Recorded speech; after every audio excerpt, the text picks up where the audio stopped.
I took exception to the group. I said that is not the center of gravity of the problem of Boko Haram insurgency that we were having between that 2012 and 2017. And General Lanshakin asked me, allow me, why are you giving problem? What is the problem? Give us the answer. And I told General Lanshakin that if I tell you the answer, you're not going to be able to solve the problem. He said, what is the problem? I said, the center of gravity of Boko Haram and insurgency in Nigeria are the sponsors of that program. It was beyond us. Because the job we need to do is kinetics. Fight, destroy places, resolve issues. Yep. But we cannot resolve issue of sponsors of Boko Haram that were in Buhari's government, that we know them. When you say we, who? I was in the military intelligence. Okay. And the defense headquarters staff that I work with, they know. And that was why we couldn't pursue that aspect that could have resolved that problem. Because you need to arrest people. And recently, 400 people were gathered as sponsors of Boko Haram. Why is it that Buhari government has refused to try them? So the government knows sponsors of Boko Haram? Of course, it's in the news. In April this year, the government said they have arrested 400 Bureau de Change related people that were sponsoring Boko Haram. They told us. And Abu Dhabi also helped us to arrest few Nigerians, tried them, we know them. Why can't this government, if not that they are partisan and they are actually part of the charade that is going on, why can't they bring those people out for trial? So the Bureau de Change operators on the one hand, but you particularly said people in government. Are those part of the Bureau de Change, or those people that you say are in government are still there, government is aware, and government is condoning them? The people I mentioned that are in government are not these ones they just arrested. You remember this Boko Haram issue started since 2012. Yeah. And I was in the military intelligence that time. We arrested those people. It is my organization that actually conducts interrogation and interview. And they mention names. I mean, I can't come on the air and start mentioning names of people that are presently in government now that I know. Presently in government. That the boys that we arrested mentioned. Some of them are governors now. Some of them are in the Senate. Some of them are in Aso Rock. Why should a government try to cause this kind of embarrassment and insecurity to the sense of what happened yesterday? And the solution I gave them in 2017, because when I identified the center of gravity for General Lanshakin, and they couldn't pursue it, because some of them were ministers. And what I'm saying now, the Department of State Services are listening to me. They know them. Yeah, Commodore. So the solution I gave them was that if we can't pursue the policy strategic level, because the people that we need to talk to are also, going to be difficult to deal with. I said what they should do now is to conduct two things. We should buy blimps. The blimps are not UAVs. They are not drones. Blimps are equipment that can fly up to 10,000 feet, 30,000 feet, static if you want, mobile if you want, and they carry a lot of payload. We saw them in Afghanistan. We saw them in Kenya. This will be something that can give us real-time intelligence. And we can know where these bandits or terrorists, where they emanate from, when they finish operations that they've done, where they go back to. Okay. Well, they did not buy this equipment up to now. Okay, you said quite a number of things. Let's pick up on some of them and see if we could make some, if you could shed some further light on some of them. Since 2012, I mean, you've been in operation, as you said, ever since that time. You questioned several people. Some people were identified at that time. Did the government at that time try any of them? Or were any of them also in government at the time? No, the government did not try any of them, and the defense headquarters where I worked then did not pursue that line of operation because it's beyond them. The defense headquarters, actually, when you look at the defense structure of Nigeria, they lie within the policy strategic.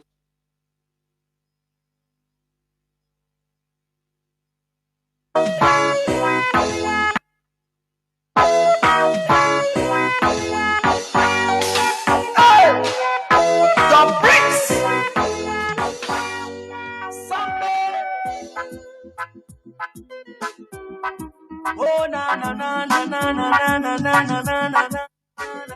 Watch it out.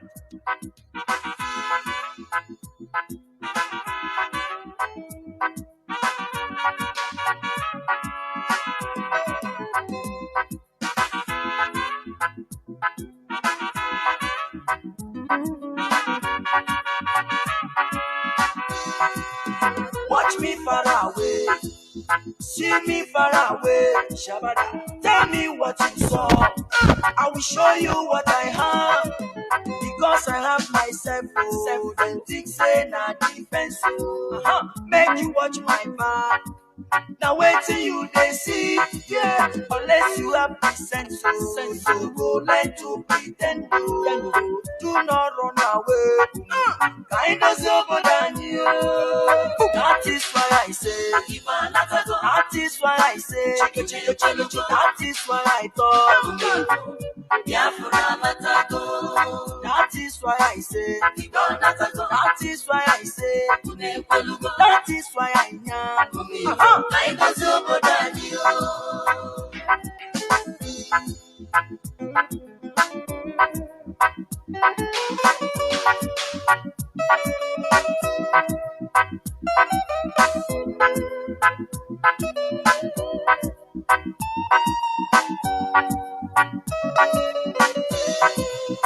Ohaneze Ndigo, how na day?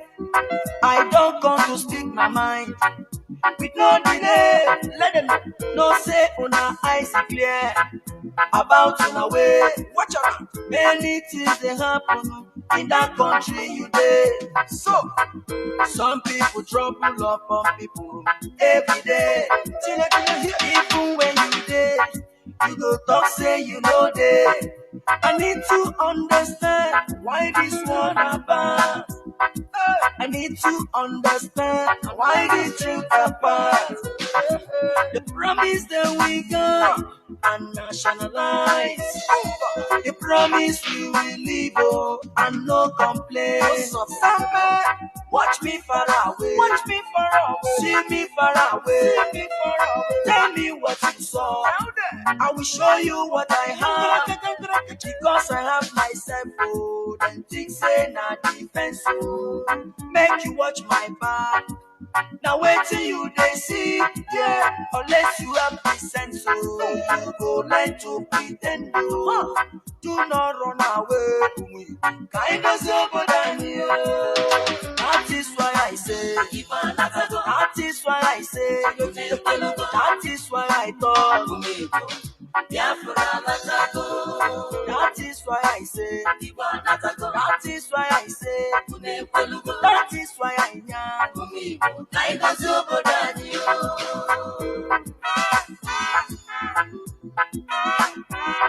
Samada, ta ta ta, kick your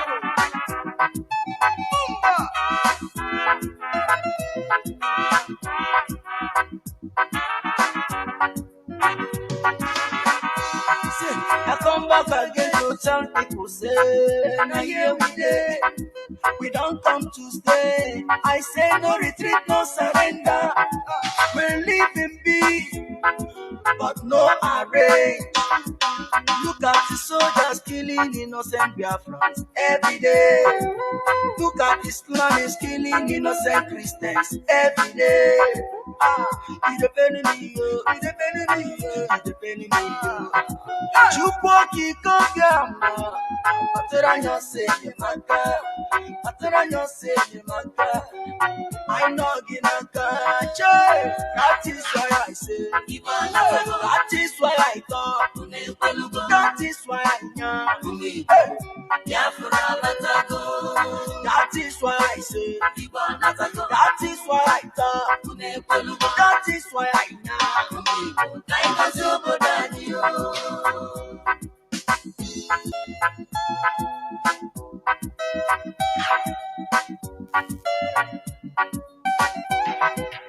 Mazi Nnamdi Kanu. Mohammed one. Umu Biafran nile. Ayisigi gabaniru. Onya kaya kacha. Weli feneme. Onye naya netu no hine. Chuku kwa mawaja. You are whiter than snow. Oku kibesio. We stand where you stand. We say no secret trial. Onyinye chuku. Ezosika. Osiki. Ohamadike. No secret trial. Prophet Yahweh.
Watch me far away, see me far away. Tell me what you saw. I will show you what I have. Because I have myself, oh, then think say na defense, oh. Make you watch my back. Now wait till you they see, yeah. Unless you have the sense, oh, you go learn to pretend, oh. Do not run away. Kind of so that is why I say. That is why I say. That is why I thought. Biafra. See, yeah, unless you have the sense, oh, you go learn to pretend, oh. Do not run away.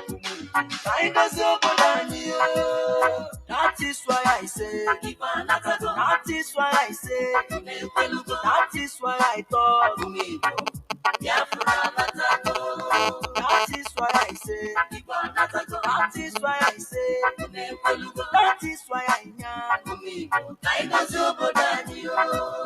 That is why I say. That is why I say. That is why I thought.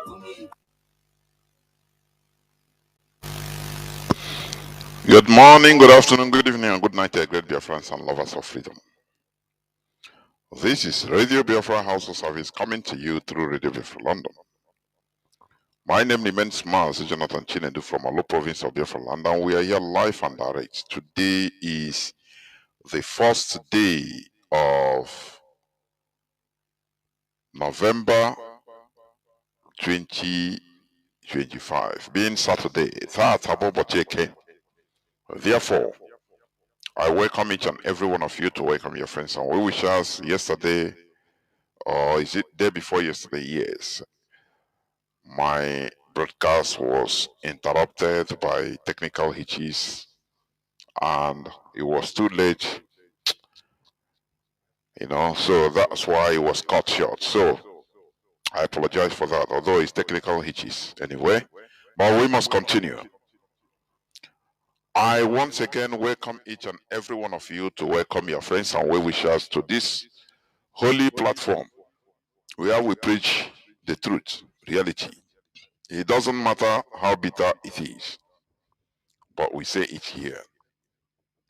All those things that you can never hear in the mainstream media, we say it here, so that you may know the truth or hear the truth and know it.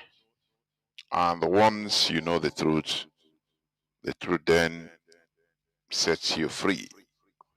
Therefore, I welcome each and every one of you to welcome your friends and well-wishers, even your enemies, welcome them, because the hour has come. We are on multiple platforms. In parts of Biafra land, we are on FM 102.1, on FM 102.1 CHK, so that you can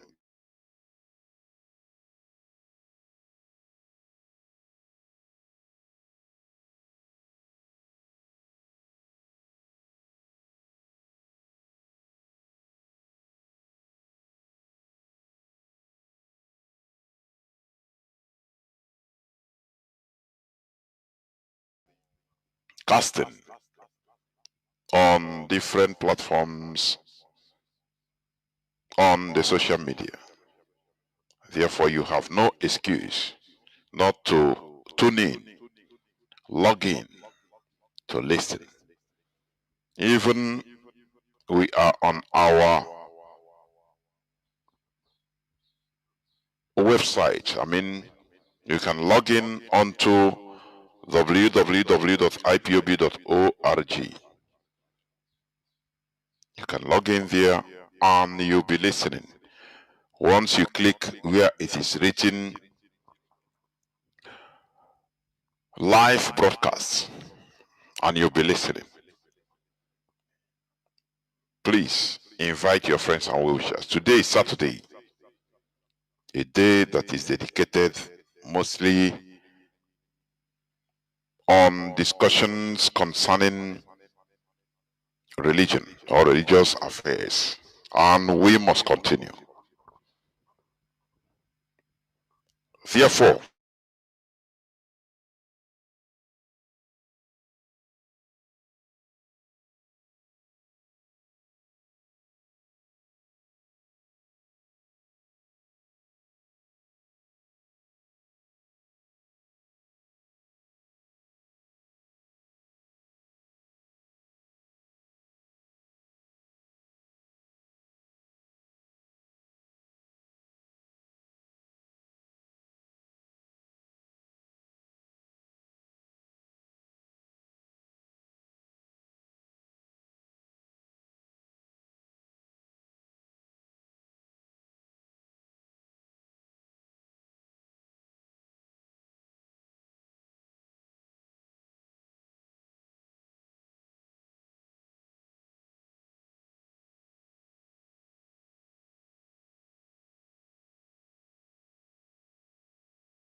the God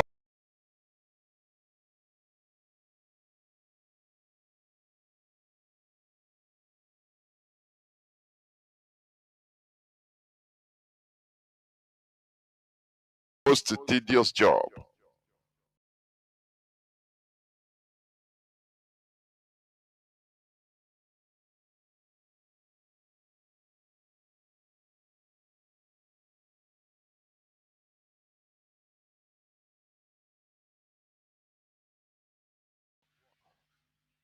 of enlightening our people prior to physical liberation is the most tedious job, because without enlightenment we will finish up ending in restoring another zoo, if not worse. You know, I used to say this, that the problem in Nigeria is the mentality, because the mentality of the people creates the system. When a people cannot checkmate those that are serving them, the political elites that are their servants, that it becomes a problem. That is a problem in a so-called democracy. That is why here we enlighten our people to understand what it means to build a vibrant nation, a vibrant country, whereby everybody will have a stake in it, whereby there will be job for all and sundry. Even strangers will be comfortable. The same way you go to United Kingdom and you get a job making money, even if you are a carpenter, you make a decent living with your profession. Whereas in Nigeria, all these professions are regarded as next to nothing. This is what we preach here, the changing of mentality. Because once the mentality is being changed towards or to the right direction, I am telling you, the country will also change towards the right direction. That is it. Therefore, before I continue, because as you may know, Nigeria has been designated as by Trump as a country for special concern on Christian persecutions. It is a right decision, because it has been a long time, decades, that this has been going on. This has been going on.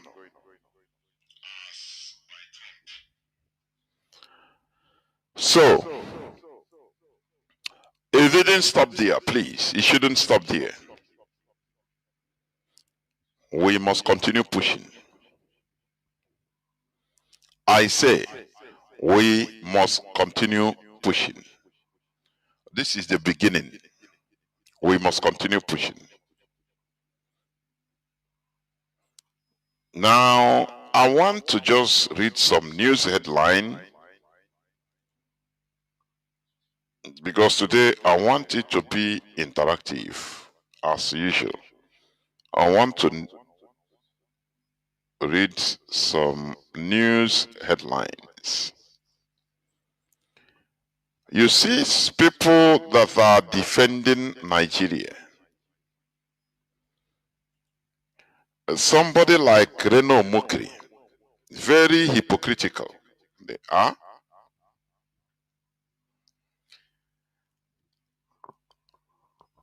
You see them, they love Nigeria, don't they? Don't they? They love Nigeria. But it's hypocritical. Now, I say, before I enter into much more detail, let me just read some news headline or news headlines on issues or current affairs.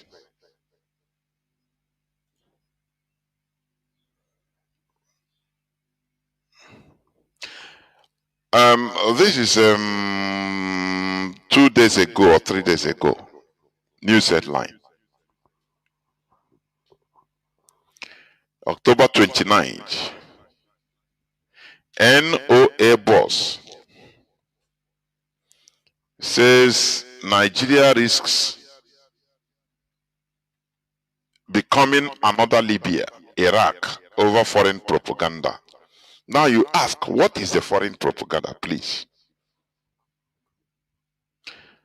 What they call foreign propaganda is when issues are being tackled.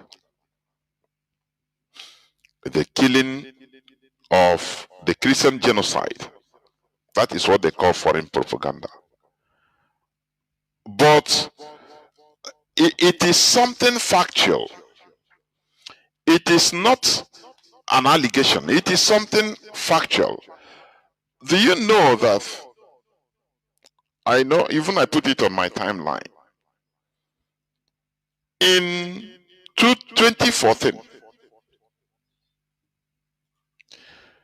the present president, Chinedu,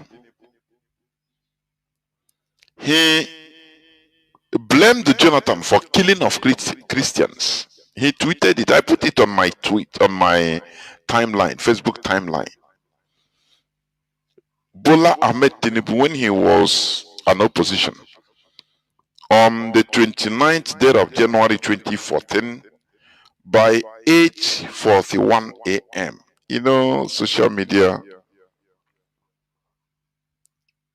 does not lie. Internet. I will not say social media. Internet keeps things. You know, they want to destroy social media for your information. They want to destroy social media by, please, I don't know, why is my listen blocking?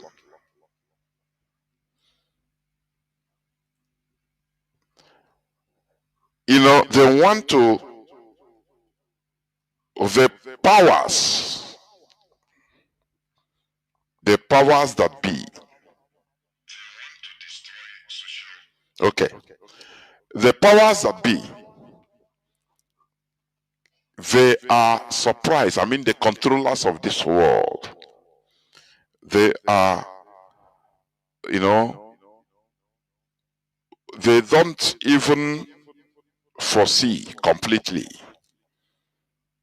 that internet will or could advance social media to this extent that it will be giving information more than the controlled media outlet or state media outlet. So, what I'm telling you, just keep note of this. They are, you know, really over, how can I put it? They're overwhelmed by how social media becomes the main source of news for people, taking news to the grassroots, uncontrolled news, and they don't like it. Let me tell you this, and they cannot switch off or stop social media or switch off internet. No, it's no more possible. They brought up something that could harm them in controlling the world. Because, you know, before the advent of social media, the world, the powers, states, systems, governments, they were in control of what they give out to people, to the population. They control the media, in the mainstream media. They control the media. They control the media. They give out what they want you to hear. But it's no more like that now. Somebody will be in one part of the world making live video of what is happening. And it's not good for their control. Do you know what they are doing? That is why they are advancing this AI. They are building this AI to much more advanced level. They want to compromise social media information so that people, or majority of the people, will start discrediting almost all social media information. And it will make the people to go back again to authenticate information through mainstream media. I don't know whether people understand what I'm saying. You see, AI, they can use AI now, artificial intelligence, to make videos, and it will seem so real, even more real than reality. They can use it, in different platforms on social media. Now, what the powers, the world controllers want to do is to develop this AI to the extent that they will be they will encourage people, make it even more easier for people to be using AI to be distorting news, so that people will be confused. Are you getting what I'm saying? Somebody can invent something that, this is what is happening in this community. Everybody also, everybody on their own. Look at, and it will seem so real. But after, when you start making calls, they tell you, even that place, they'll tell you, no, there is nothing like that. Now, it will make people to lose faith and confidence on social media information, or most of the social media information. And the only way to authenticate it is they going back to mainstream. Say, okay, even BBC carried it, so it's okay. So it now brings back credence to the mainstream media. This is what they are. It's not a conspiracy theory. It's what they are doing. It is what will happen. As long as they can no longer stop or switch off the internet, it's too late. As long as they can no longer stop the quench social media information, it's too late. Now they use something to compromise it. So that people will now lose confidence. Say, I beg, this social, AI. So that even if there is real news, as long as social media, people will now say, no, AI, AI. It will be discredited. And now it will bring out your confidence. The only confidence you have is when it is authenticated now. When something is authenticated and in their own way on mainstream media.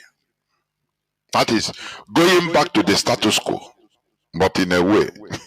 And these people, they are smart. I used to say it. Without being smart, you cannot be able to have control.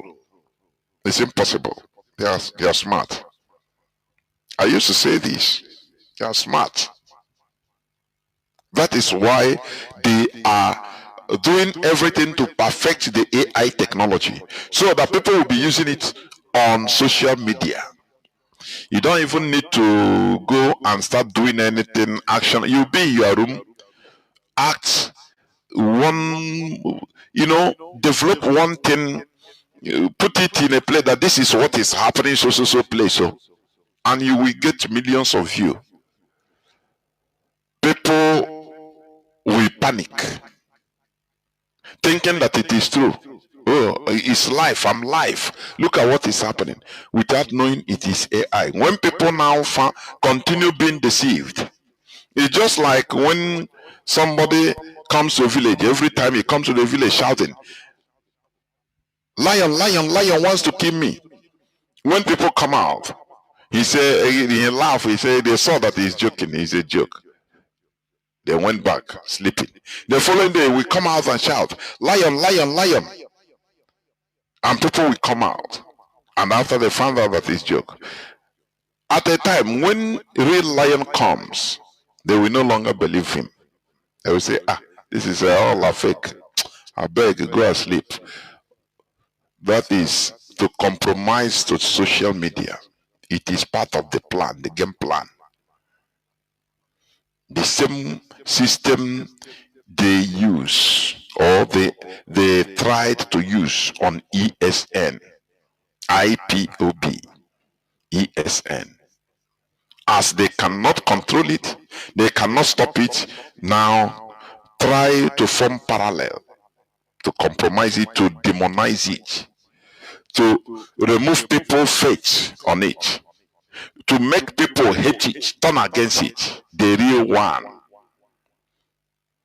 That is why they involved criminals. They paid criminals.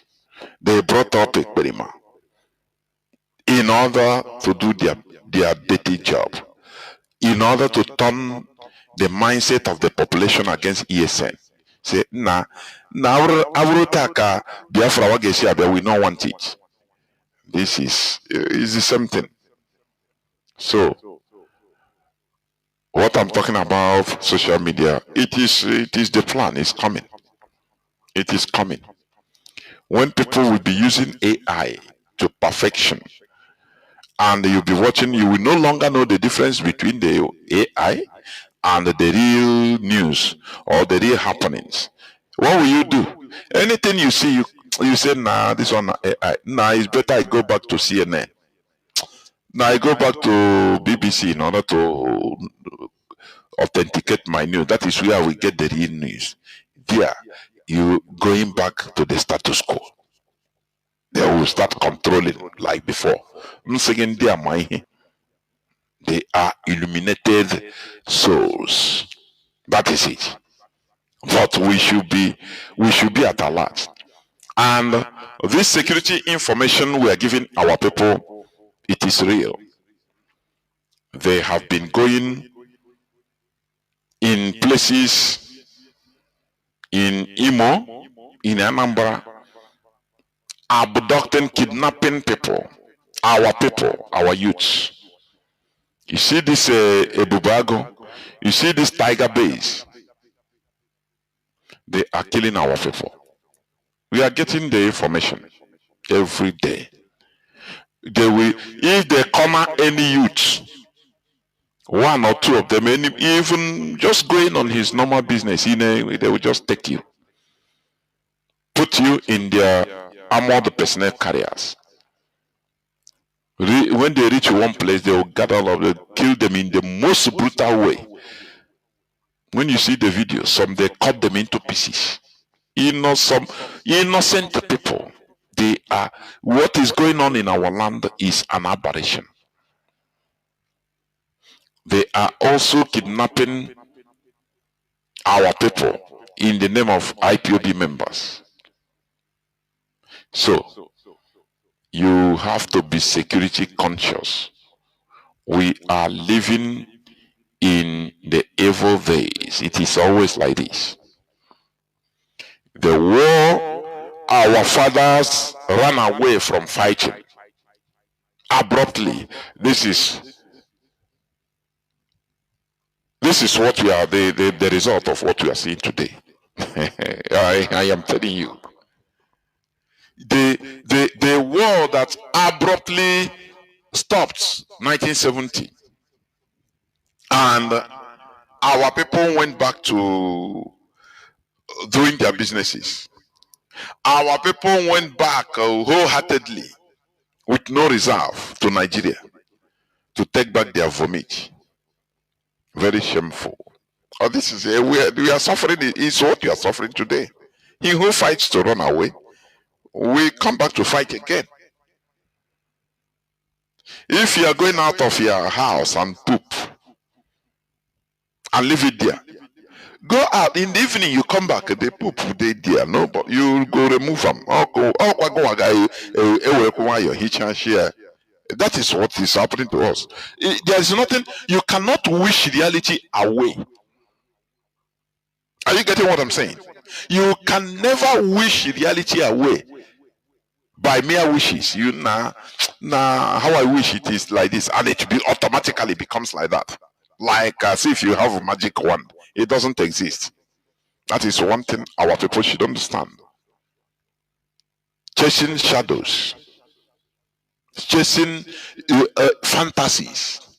I believe na so e be o, na wow, na so e be o. God go do am o. You think as you that is how it is? No. Our fathers fought for 3 years. They kept their weapons, and everybody took back his gari to trade. Every people, no reserve, nothing. Here we are today, doing the same, singing the same song. South Sudan is free. It's a free country.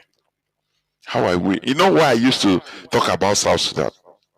When you study South Sudan situation, exactly the same thing, the same situation with us. Exactly the same situation.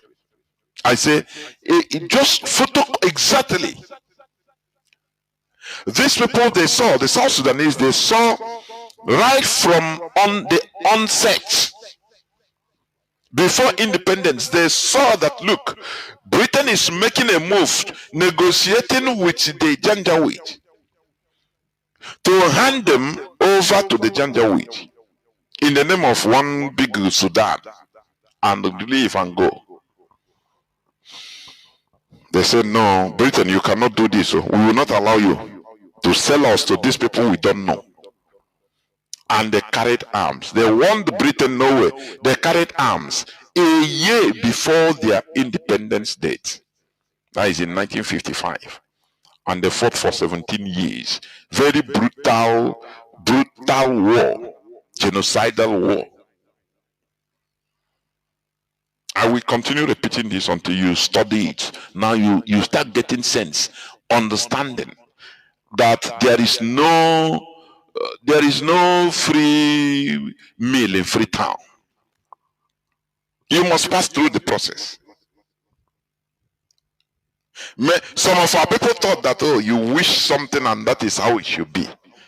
Say a word and it will be. Say a word and it will be established like that. No.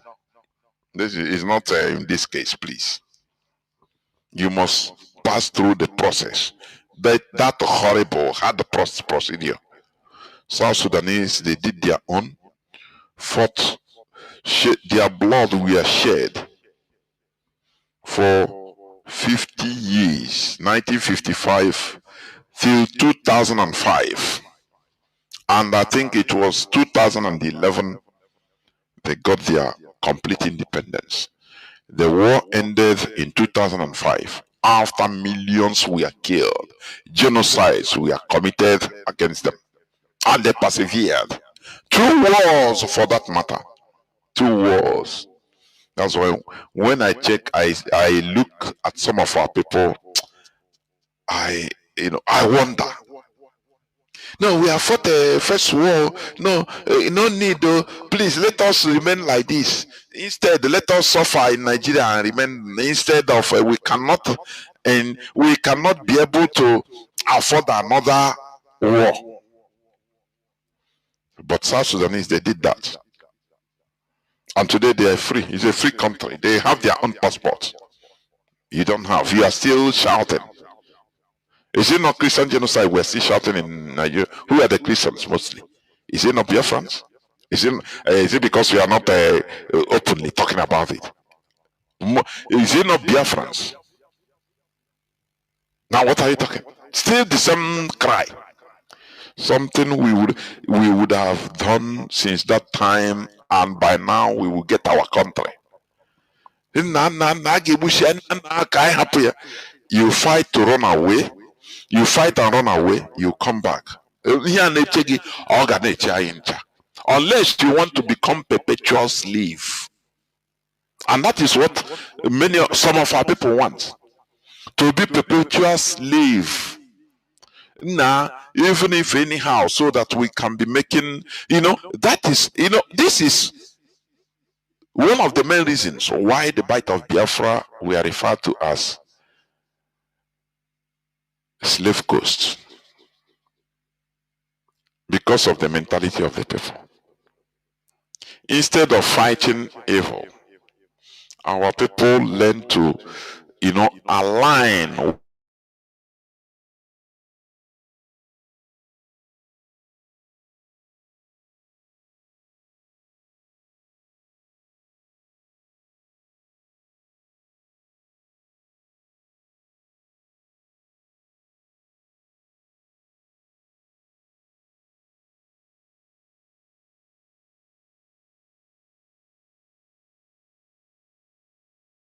that Nigeria is against us, but let us stay like that. At least you make your money, you go and trade, navigate your way, hustle your way, and that is it.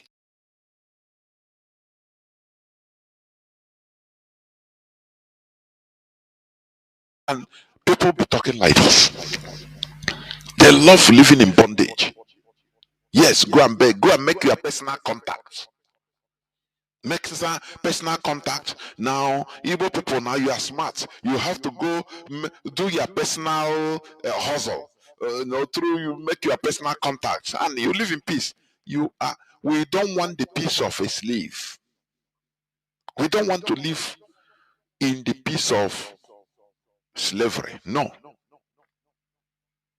We are tired of living the peace of slavery. Where you will build in Lagos, they will come and say it is not your place. They destroy it. You cannot turn to anybody. Igbo politicians will come and tell you, don't worry, we are on top of it, don't worry, everything is they go their way. Eat and dine with their fellow politicians everywhere around Nigeria. And they don't know the people, our people that died or are dying of a heart attack, high blood pressure, because of their hard-earned money and properties that were bulldozed down. Look at our brother, I've been playing his clip in Abuja, that built a shop and rented the shop to people. One of his tenants that was using the shop had an issue, civil case with Sharia. He never knew that Sharia is existing in Abuja. And all of a sudden they targeted the house. They say they will auction the whole shop. Not even the goods of the man. They tell you that is how Sharia is. In his own country. He was shouting, oh no, hey, well, God, because I'm an Igbo, that's why. I'm a Christian, that's why. But when he was doing well, maybe if you go and meet him, say, look, let us look for black sheep before it is dark. What do you think about what IPOB is doing? We are doing it for everybody. It is because of the suffering that we are incurring in this country. It is because of the injustice and marginalization. That is what gets bad to what IPOB is doing. Tell it maybe to that man that is shouting now, that shouted in viral video.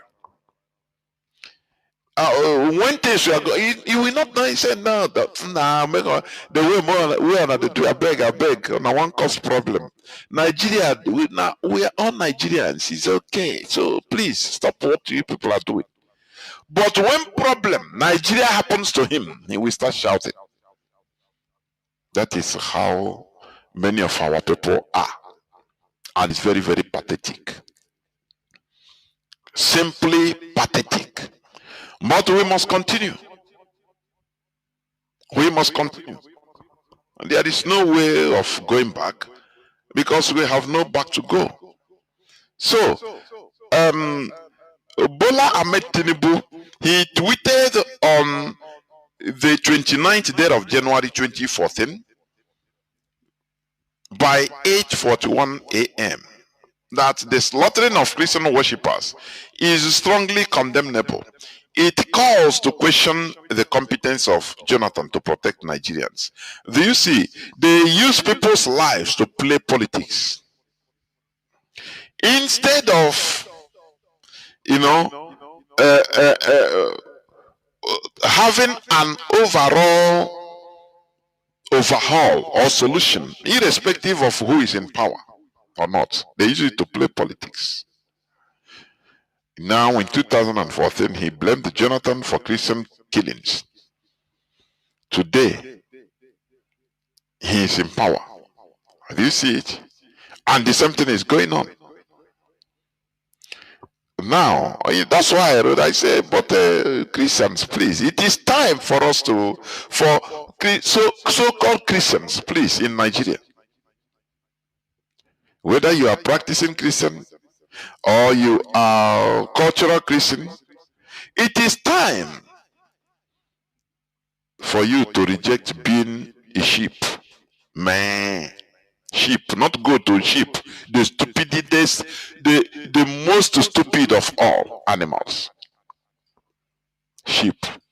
It is high time you stop being sheep for slaughter, meant for massacring. Because that is what the Bible calls you. You are sheep. It is what the Bible calls you. Reject it. Once you reject it, now you start looking for solution to help yourself. That is what IPOB is calling for. Because let me tell you something. Foreigners, even if a foreigner can come to help, they are doing it not because of you. They have their own motive. It is only you that can help yourself genuinely. That is what people should understand. Yes, Nigeria has been designated as a country of special concern. Yes. It's a news to the right direction. It's a move to the right direction. Because what is happening in Nigeria is despicable. It's people's life they have been playing with. They have been playing with people's lives. People are being murdered like farm, even less than farm animals. In Nigeria, life doesn't mean anything. And that is why we applaud. And we must continue. This is the starting. You know? This is the starting. So, there is this news on 24th October. I have been trying to read the news every time I'm on air since that time, but I used to forget. Exclusive. It was news of 24th of October 2025 on Sahara Reporters. Soldiers raise alarm as Nigerian army forces them to work with repentant Boko Haram fighters they don't trust. Let me read a bit. Several Nigerian soldiers have expressed anger and fear over what they described as a dangerous policy by the Nigerian army compelling troops to work alongside repentant Boko Haram fighters in parts of Yobe and other states in the northeast. Sarah Reporters has learned. What the Fulani is trying to do in Nigeria is this. To turn Nigeria in the style of Taliban Afghanistan that is obtainable today. That is what they are trying. That is what they are. Their modus operandi. They have been inserting Boko Haram, Fulani terrorists, all in the army. You know, they have occupied the high places. As Kunle Olanwumi revealed, that those in The problem of Nigeria is, the problem of insecurity in Nigeria is not going to be solved using kinetics, that is shooting guns, firing missiles. No. It is about those that are sponsoring them. The political side, they occupy the high places. I want you to listen again because I played it the other day. Good luck, Jonathan said it. I played it. Buhari, that ruled Nigeria for 8 years. Whether he died in the office and he's what I know, they use his name, he ruled. He entered office 2015. He is a Boko Haram member. He's their patron. You had it. Let me play it again for record purposes. You had it from an ex-president, a former president. Listen. We have to look at the concept of Boko Haram and approach it differently from our conventional approach. I believe one day we'll get over it. So once again, let me thank General Irabo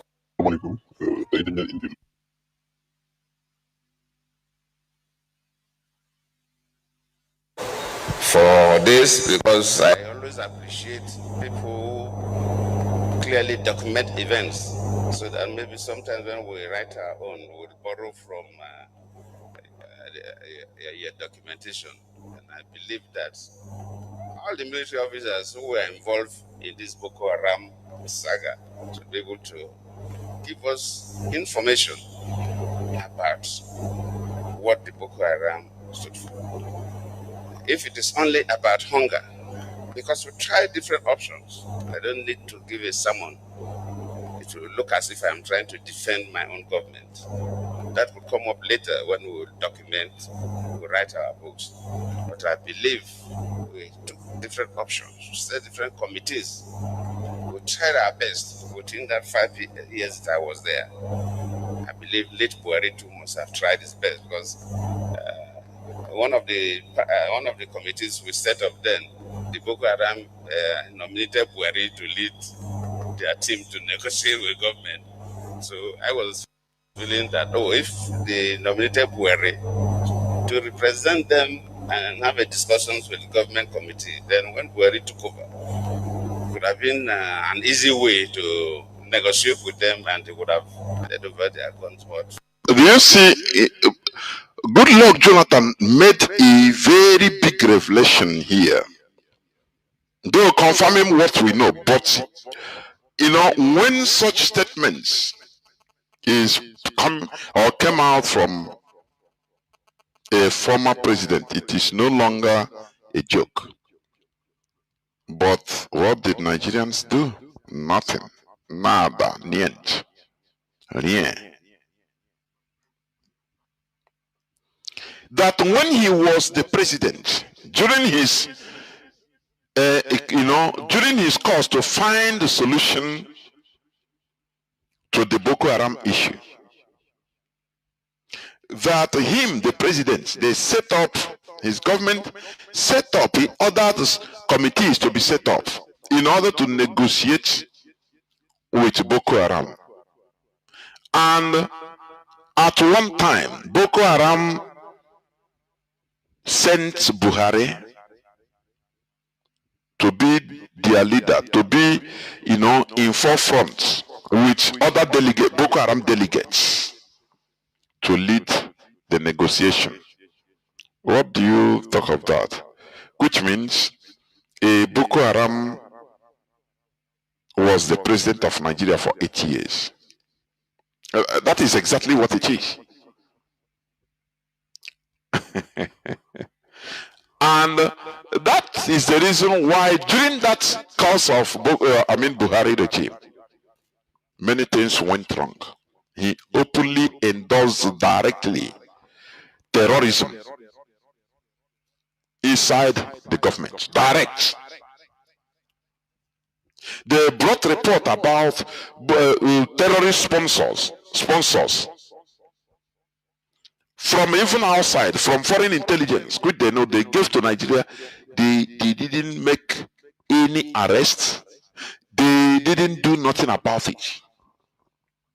That was the reason why Commodore Olawunmi, which I played his clip before I started, he was willing. He came out to talk. He said he beat his understanding.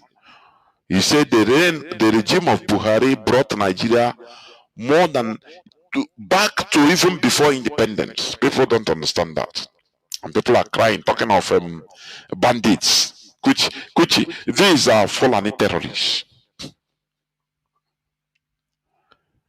And you want us to continue being like this as Nigerians? No. No. This is what IPOB have seen. But you now that is you are an obedient slave. You want the piece of slave. You don't like it. You don't care. As long as you look around and for you everywhere is peaceful, that is not your problem. You are doing your business. You are doing your buying and selling. That is not your business. Until it touches you. And once it touches you, you might not be alive to tell the story. That is the worst thing. And once you are dead, you are dead. You don't even know that you have died. You don't even know. That is the worst part of it. Had it been, you know that you have died, you will come and talk, say, no, wow, that is why they came, but you never know. Why this our brother was shouting? Because he was alive. Only he lost his property. That is why he's shouting. Maybe had it been they corner him and kill him, nobody will know. Everything will go underground and nothing. Others will continue making the same mistake. That is why you need to support what you are doing. Support IPOB. Stop demonizing IPOB. Let me tell you something. The caliphate, the Sokoto caliphate, understand that the only problem they have is IPOB. And that is why they are trying every way. They use money, buy people, pay people in order to compromise, in order to, destroy, demonize IPOB. Even using Igbo people, using different people in Biafra, using Biafrans, using non-Biafrans, using Yoruba people. Because they know that their main problem is IPOB. Because we are opening the eyes of people on what they are doing, on their way of operation. Because Nigerians don't understand. I played this clip day before yesterday, though the broadcast was cut short, but let me play it again, which is in Yoruba land. The same people, Fulani terrorists. What is happening? We are just leaving Ogun State now, and Fulani people block road. They blocked the road. They blocked the road and they are shooting and killing everybody. They are shooting and stealing from people. Everybody's running.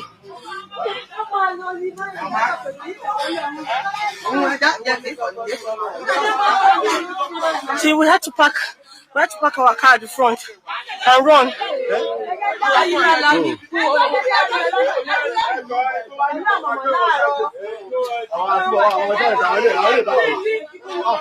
I wanted to do a live video, but there was no network, so I had to record. See, this is where we came from. The other side. This is Fulani headsmen. They're on the road. They were actually shooting. I didn't get to see anybody, their faces, but people that came from that place. See, you can see. The people had to run. Everybody ran and left their car. These are the people that took the corner road. I'm so scared right now because I'm with my family and a lot of people escaped. What is happening? We are just leaving Ogun State now. This happened in Ogun State. It is daily occurrence in almost every part of Nigeria. This is in Yoruba land. Fulani on the rampage. In, I think, a few hours ago, either today or yesterday, the same Fulani terrorists, they call them bandits. These people, I say they are very wise. Since 2016, they changed the Fulani headsmen terrorists to bandits. And they pay the heavy amount of money to Nigerian media, mainstream media, in order to be calling them bandits. Bandits also, somebody, when, criminals that can go and rob maybe a car, they are bandits. Somebody that stole your phone is a bandit. Do you see how they joke with words? They confuse you with words, but you don't understand what it means. So that you stop calling their real name. You stop calling them by their names. The Fulani terrorists they are. Now you call them bandits. So that when you have armed robbery in Onisha, the same paper we write, bandits struck in Onisha and made away with gold watches or worth 5 million naira. Do you see that? And the same paper we write, bandits struck in Plateau, killing 200 Christians. So it's bandits. Now, for foreigners reading the newspapers or the news, they will say, so the bandits, they are just criminals that are operating. They have them in on the shelf, so they still watch. These are criminals. No, there are differences between criminal, ordinary criminal, even armed robber is a criminal, which terrorists, ideologically based fundamentalist terrorists. They are different. Terrorists, like the Fulani terrorists, they are, they are being motivated ideologically. They have agenda, collective agenda. Their agenda is to colonize the whole indigenous population in Nigeria and grab their lands. That is their overall agenda. They are not bandits. They are terrorists, terrorizing people, colonizers, taking over people's land, slaughtering people. But Nigeria being complacent, they are very people that lacks dignity. They allow themselves, they allow money to talk. They allow contracts to speak. And they change tune. They stop calling them the Fulani terrorists. They supposed to Fulani headsmen terrorists that it used to be. Now they rename them bandits. So that if bandits, if criminals rob somebody in Oka, the same newspaper we write, bandits struck in Oka and took away somebody's telephone. It is like, do you see how they simplify that word? Do you see that? We are here to make you understand how they are joking with your psyche, with your brains, without you understanding it. You say, no, the bandits, you don't know what it means. It's language. It has different meanings. But when you give them their real name that they're supposed to be, because they are on an agenda. Sultan of Sokoto knows what we are saying. Forget about coming on television and playing lip service. Sultan of Sokoto the seat he is in is a colonial seat. Are you getting what I'm saying? Sultan of Sokoto started 1808. That seat, that office, Sultan. Before it was King Shehu of Hausaland, the Yunfa, the last Shehu of Hausaland that was killed by the Fulanese, and they took over and they formed the Sokoto Caliphate that is still existing till today. So Sultan of Sokoto is occupying a colonial seat till today. And as long as Nigeria continues existing, nothing good. Because it continues in that seat. It's a colonial seat. Are you getting what I'm saying? It's a colonial seat. So when people fought for independence, it's a pity somebody like Azikiwe, he should have known better that seat of Sultan of Sokoto, which was occupied at that time by Ahmad Bello, he should have known that this is a colonial seat also. So better allow these people to go.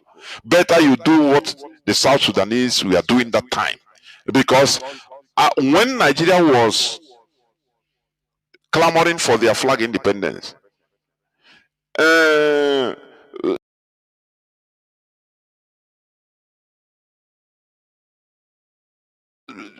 Sudan was already fighting a war. They were in a heavy war of independence. Because they don't want what is happening in Nigeria today against indigenous people to happen to them. These are wise people. They made the sacrifice. If you see a South Sudanese, salute him. I respect honor. I'm telling you. A South Sudanese, maybe it's your neighbor, anywhere in Europe, in America, please salute him.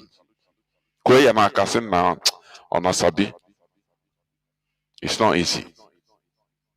So, Sultan of Sokoto understands what we are saying, what we are doing. Because he is a colonialist. He is on a colonial throne, colonizing the indigenous people, mostly the Hausas and other indigenous tribes in the north. That is why they begged Britain not to interfere in their internal affairs, to leave their structure.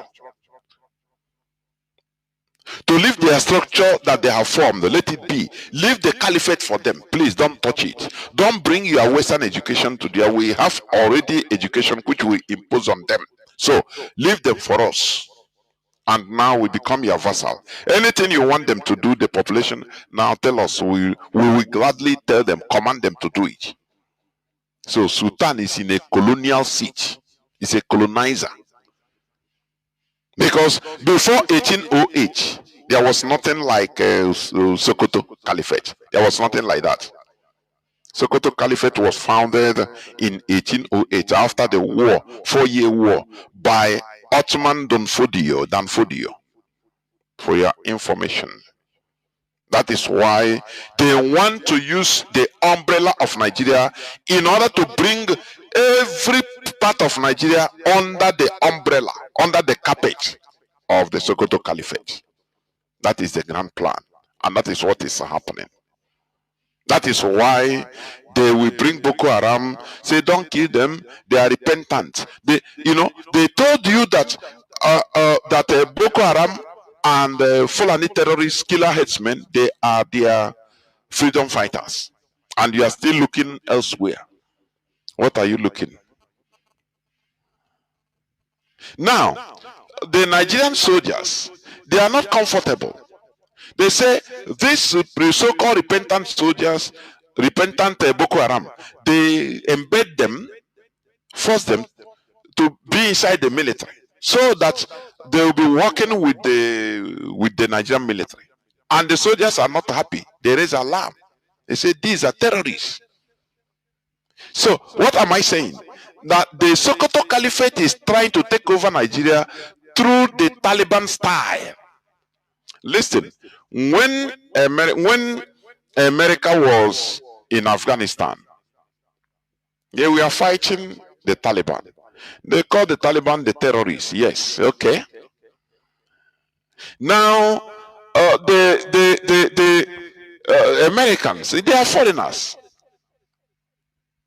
They have the Talibans. I mean, they have the Afghans, which they call moderates, which they call non-Talibans. Because Taliban go with Sharia ideology, exactly like the Caliphate, the Sokoto Caliphate. The others, they are Muslims, but they say, no, America tried to decide, no, these people are moderate, they don't like their country to be run under Sharia. So they started forming Taliban military, training them in order to fight, use them to fight the Taliban. Are you getting it? They have translators. Now, what the Taliban did, they understand, they say, these people, they are fools. They started encouraging, sending secret codes to their people, say, go and recruit. Just behave that you are repented, that you are no longer a jihadist, that you are no longer interested in Sharia. You are a moderate Muslim. You go, anything they ask you, answer very well. Just enter into the police, the Taliban military and police. And they did that. The Taliban infiltrated the whole American formed Afghan military and police. Little by little, they infiltrated all. Now what happened?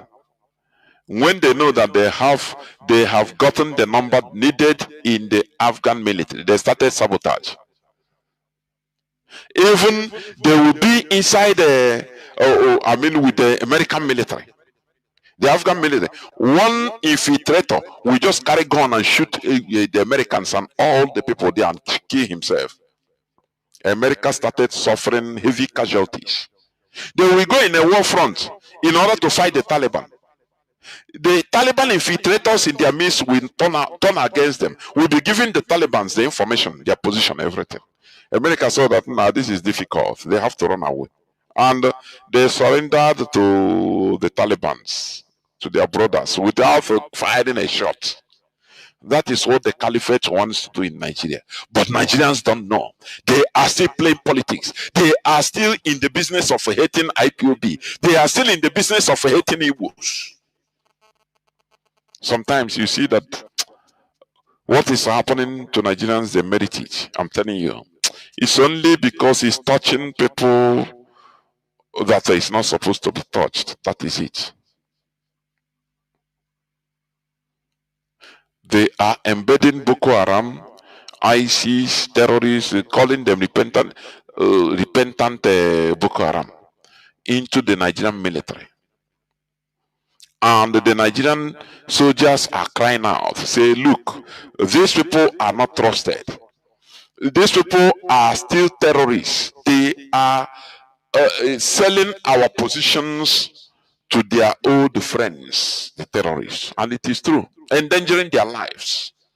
That is why you see this Boko Haram terrorists, bandits, war, Fulani war, it can never finish until Nigeria disintegrates. That is the only solution. The balkanization of Nigeria. Now everybody will go and take care of their zone, their nation. That is it. And this is what we are. It's a very simple solution. It's very simple. Nothing. As long as Nigeria continues existing, don't you see how people in Ondo State, they are running? Who is killing them? The Fulani. The same Fulani. In Enugu, the same thing. Who is killing? The Fulani. In Castina, the same thing. The Fulani. Now you ask, why can't they be checkmated? No.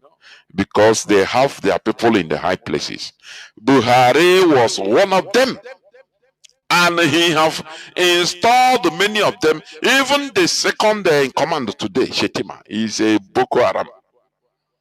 But people don't want to talk about it. That is the very ugly situation Nigeria is in. Our people are denying the reality. Let me continue reading.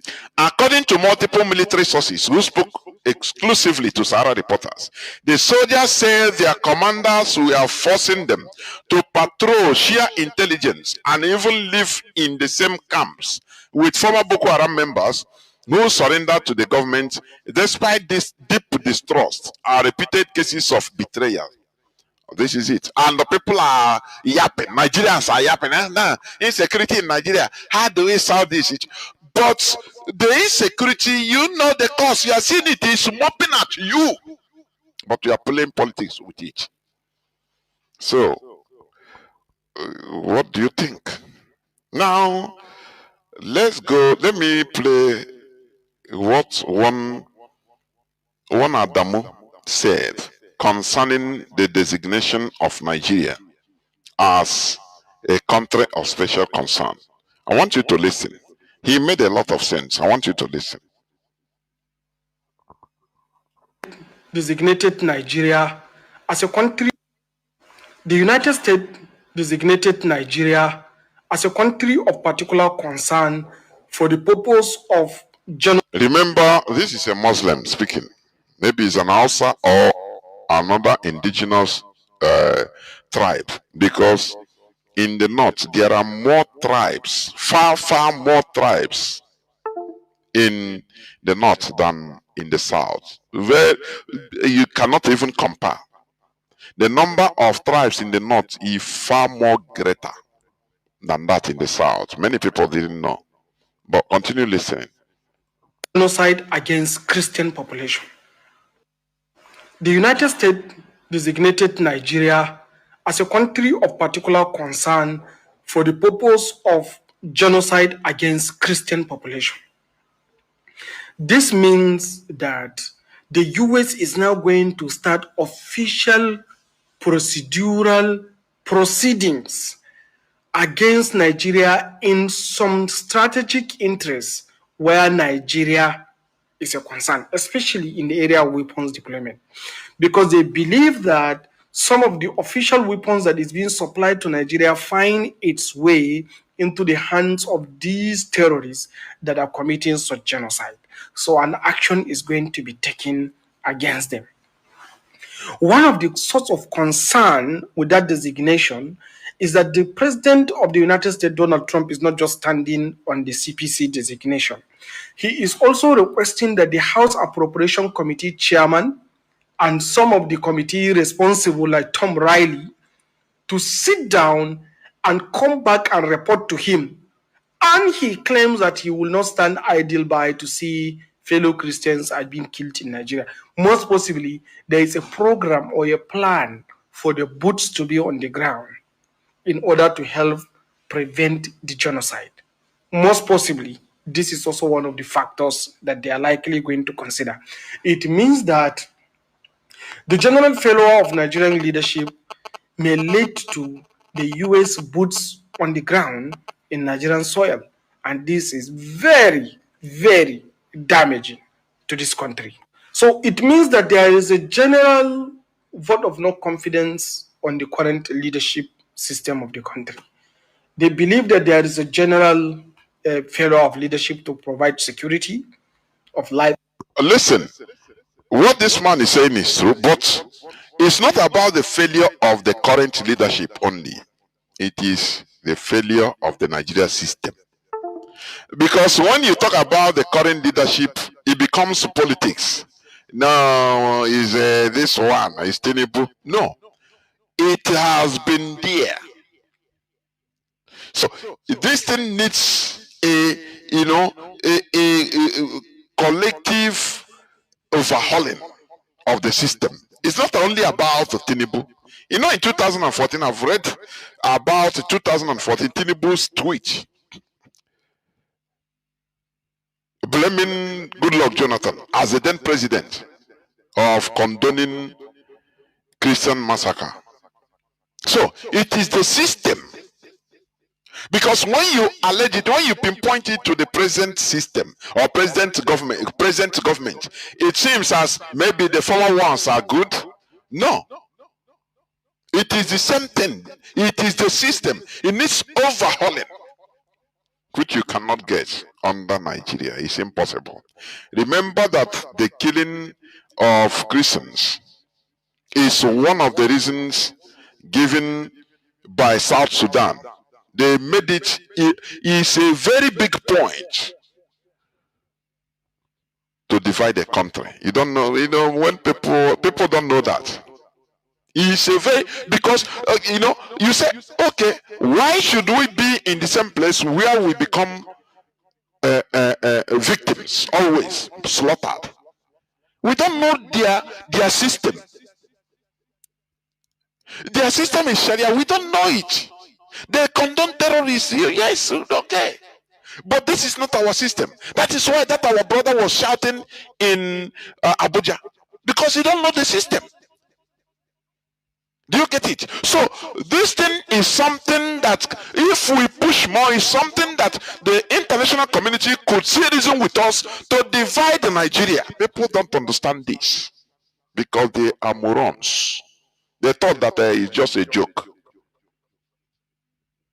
They don't know. That is why we need to push more. I say the other day they said that with the help of IPOB that we reached 2.83 billion people in this planet Earth. Now I want our people. I want IPOB to push more so that we reach more than 8 billion people. In short, the whole 80 billion people living in this planet will be seeing the tweet 3 times. I'm telling you.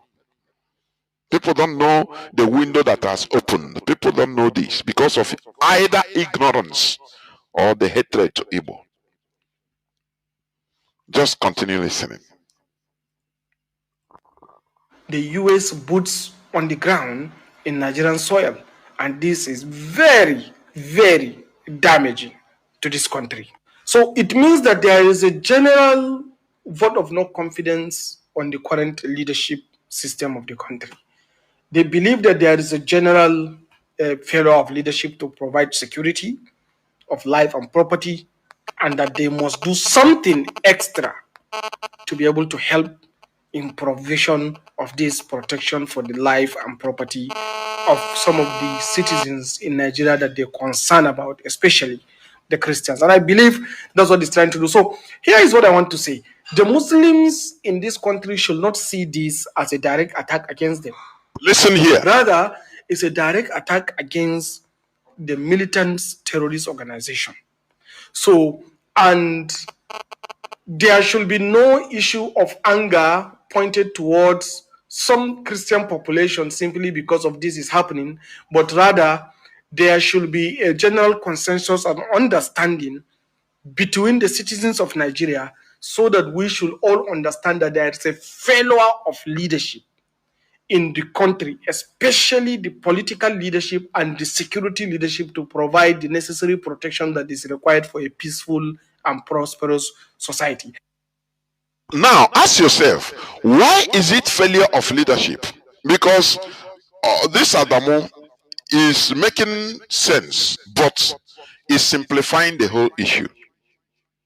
Why is this failure? What you call failure as the victims is what they call success, the agencies. Because those that are propelling this, the Sultan of Sokoto, all those Fulani agencies that are trying to grab lands, that are importing foreign Fulanis from everywhere in Africa down to Nigeria to settle them. Where are they settling them? In people's lands. It is a progress for them.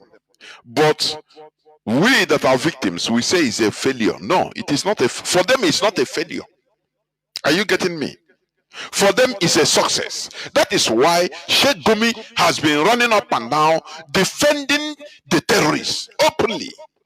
Nigerians don't see anything bad about it. They will go to Channel television and talk about it, laugh over it, call him a respected cleric. Anyway, let us leave it like that. But it's a serious issue. They don't know.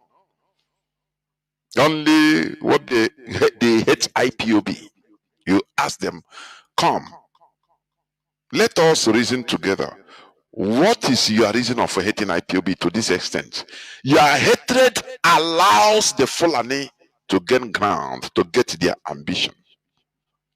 So, what Adamu is saying here, he's simplifying it. It's not a failure of the leadership or current Nigerian politics. No, it is driven by their agenda, Fulanization agenda, and is a success to them.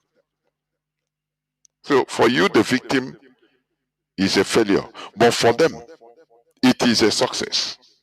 They are driving towards that, Fulanizing, killing people in order to grab lands, in order to install Ruga, in order to make sure they tell you that you see their languages. Every Nigeria have the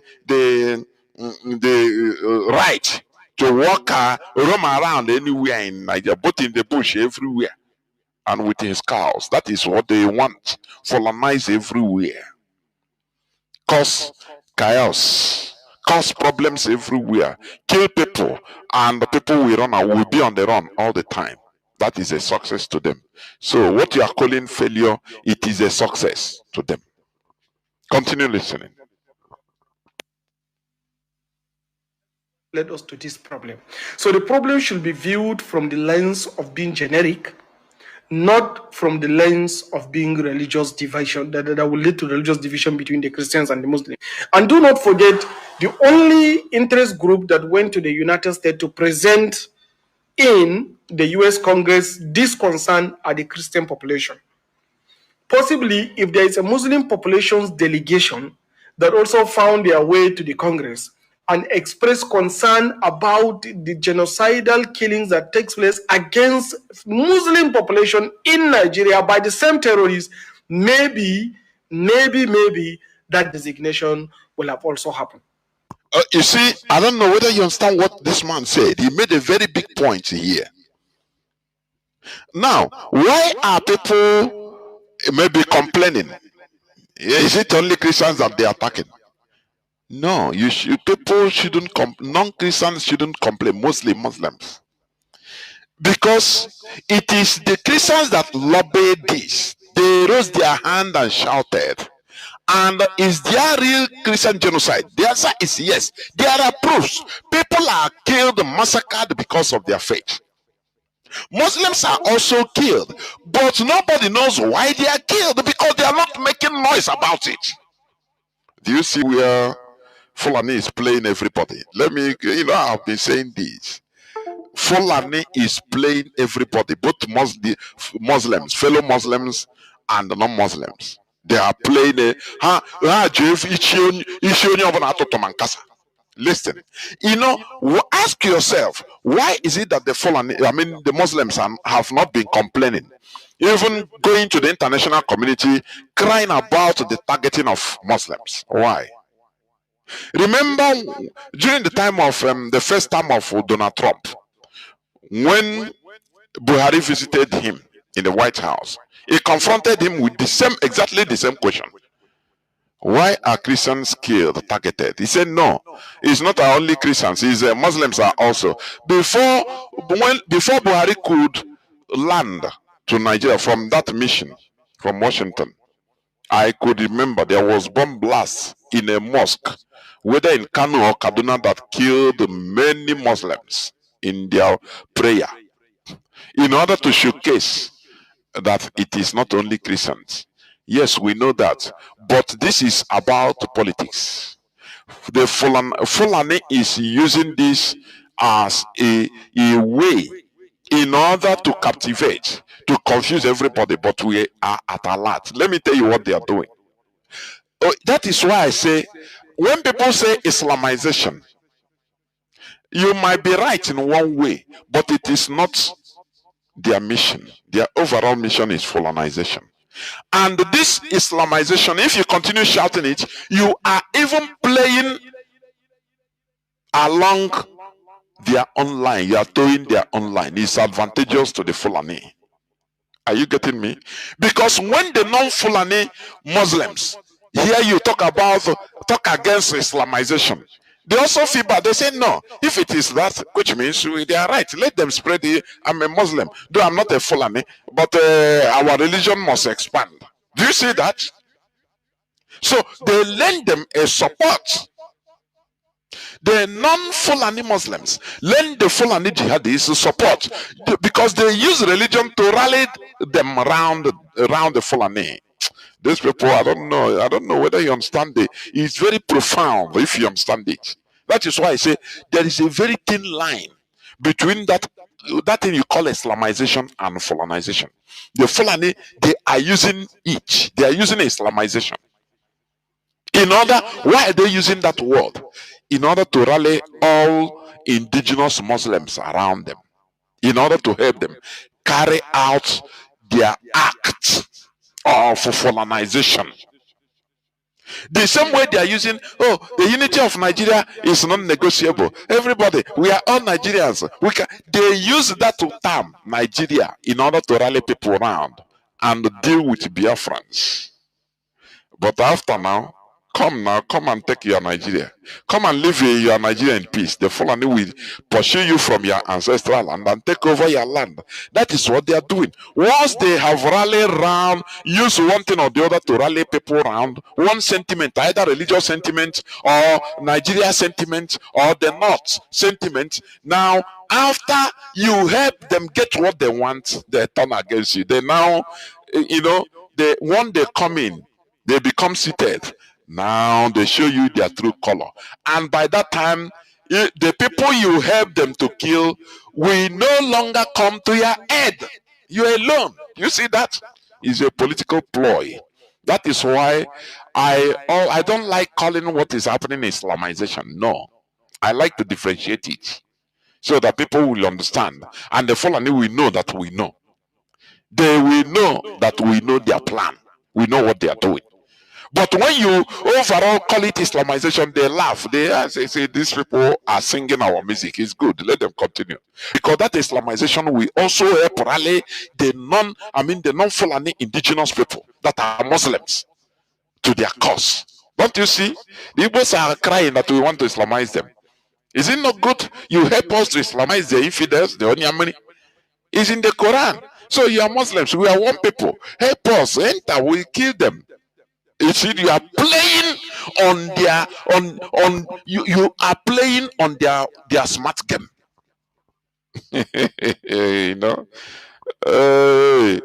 Mazi fearless evangelist, so we there here. Anywhere they go, I will touch. I PY. People that we no longer use sentiments.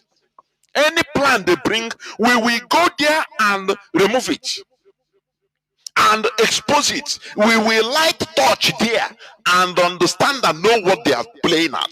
It's no longer a time of sentiment. You use sentiment, and that's it, and you play to their gallery. No, that time is past. So what this Adamu is saying is this. He said, okay, the Muslims are crying, they are saying that no, this is not targeted only on Christians. Muslims are being killed. He said, but why don't they also, the Muslims, go and make the lobby and make this report that, terrorists are killing also? They will not do that because they see that the people that are doing the same thing, the Fulani that are committing these crimes against them, are Muslims like them. So anything they will come and preach back to them, say, no, we are one people, we are Muslims. Remember when Lukarawa come? When, according to them, according to how they say it started, they say this terrorist group they call Lukarawa, the new one, this new Lukarawa. He said they have been there with the people, telling them, oh, we are Muslims, we came to protect you because, we see that the Nigerian government is against Islam, so we want to. And they brought them in. They accepted them. Do you see how they use religious sentiment in order to brainwash them that we are Muslims like you. Don't worry, don't fear us. We are Muslims. Now, when they give them the intelligence they needed, the movement of Nigerian military, they sit down, they know the ground, and now they started killing the same people that accommodated them, the same Muslims that accommodated them. Do you see how they work? These are Fulani. This is how they work. So this man is saying, had it been that even the Muslims went and started crying, making reports, lobbying about being killed, that the USA will still designate Nigeria in order to protect them. But why didn't they do that? Because they saw that the people that are doing this, they are deceiving them. Oh, they are Muslims like them. So bear it. Even if not anything happened, they will say, don't you see that, in many parts of the north, these Fulani bandits, these Fulani terrorists, they call bandits that are going on motorcycles, thousands of motorcycles. They used to welcome them in different parts of the north. They used to praise them. But these are the people, after they will turn around and start killing the non-Fulanis in their midst, taking over their land. But they will use Islam, religion, in order to confuse them that, oh, we are one people, don't worry, we are Muslims. All right, let us pray. They will lead prayers. Don't worry, Sharia is for, we are using Sharia in order to make sure that no person is victimized. That Sharia law is the law of God. It is the truth, so it will protect everybody. But once they install it, now they will be using it against the non-Fulani indigenous people. This is how they roll. Don't you see the trick? That is why I hate calling what is going on, what they are doing, as Islamization. It is not. It is not. If it is, why are they killing the non-Fulani indigenous Muslims? Why are they taking over their lands? Why? Ask yourself why. Why are they killing people in the Sahel, in Mali? They are Muslims like them. Why? It is not Islamization. Our people should remove this religious sentiment sometimes and explain facts as it should be. The Fulani, they are on the rampage. They want to settle in Nigeria, take over people's land. That is it. So they are using Islam as a smoke screen in order to continue perpetrating their evil job, evil colonialism. That is why we must face Sultan of Sokoto. I don't know whether people understand. You see, even in our tweets, we must face Sultan of Sokoto, that he is sitting in a colonial throne against the indigenous people in the north. He is talking about peace, this and that. He is number one agent of what is happening in Nigeria. Because Sultan of Sokoto, that throne was formed 1808. And is against, in order to colonize the indigenous people of the north. The Sokoto Caliphate. That is why they call it, they formed the Caliphate. Colonizing every indigenous population, both Muslims and Christians. That is, we need to face him. For him to see fire from IPOB. I'm telling you. That is it. Because he is the one supporting everything. He can come on the media and play lip service. No, we need to stay peacefully. But you're a colonialist, for goodness sake. He is maintaining a colonial siege of the Fulani Empire, the Sokoto Caliphate. Why? Why people don't? Well, this question should be asked to him. Because it's a fundamental question. As long as Sultan of Sokoto is there and Nigeria continues existing, he wants to run over every side, east, west, north, south, to colonize the Fulani, colonize everywhere. That is their mission. That is their agenda, and that is why we want to stop it by separating, by dividing Nigeria. After all, Gaddafi, when he visited in 2010, he's a Muslim, but he said no. He said the reality. Whether you're a Muslim, you're a Christian, you're a Hindu, truth is truth. Reality is there facing you. Reality has no religious color. No. It's just like when you are hungry. If you are hungry, even if it is a Muslim that is selling nice food you want to eat, you eat it. You don't ask him, what religion is this food? No. It's a food you want, you eat it. That is it. So, reality has no religion. Gaddafi, he gave an advice. He said, what I'm seeing in Nigeria, for Nigeria to progress, Nigeria should be divided along religious line. Otherwise, till thy kingdom come, there will be no progress in Nigeria. And that is it. That is it. People will be shouting, oh, Nigeria have been designated this and that. It is now for you in order to support IPOB in what we are doing. Because this is exactly what we have been shouting and lamenting and saying. The only solution is to divide Nigeria. That is the only solution. That is what led to the division, to South Sudan having their country today. Because they are being imposed a custom, a tradition, Arabic tradition, Islamic tradition that is not, that they don't know by force.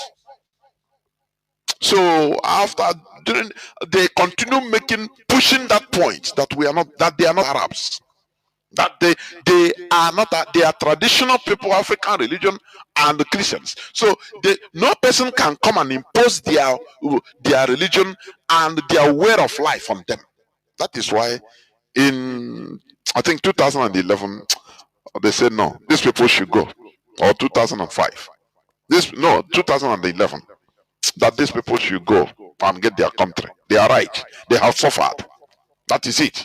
So why the question should be, when they say, when Christians are shouting that we are being slaughtered and people are defending, no, it is not only Christians that are being killed. Okay.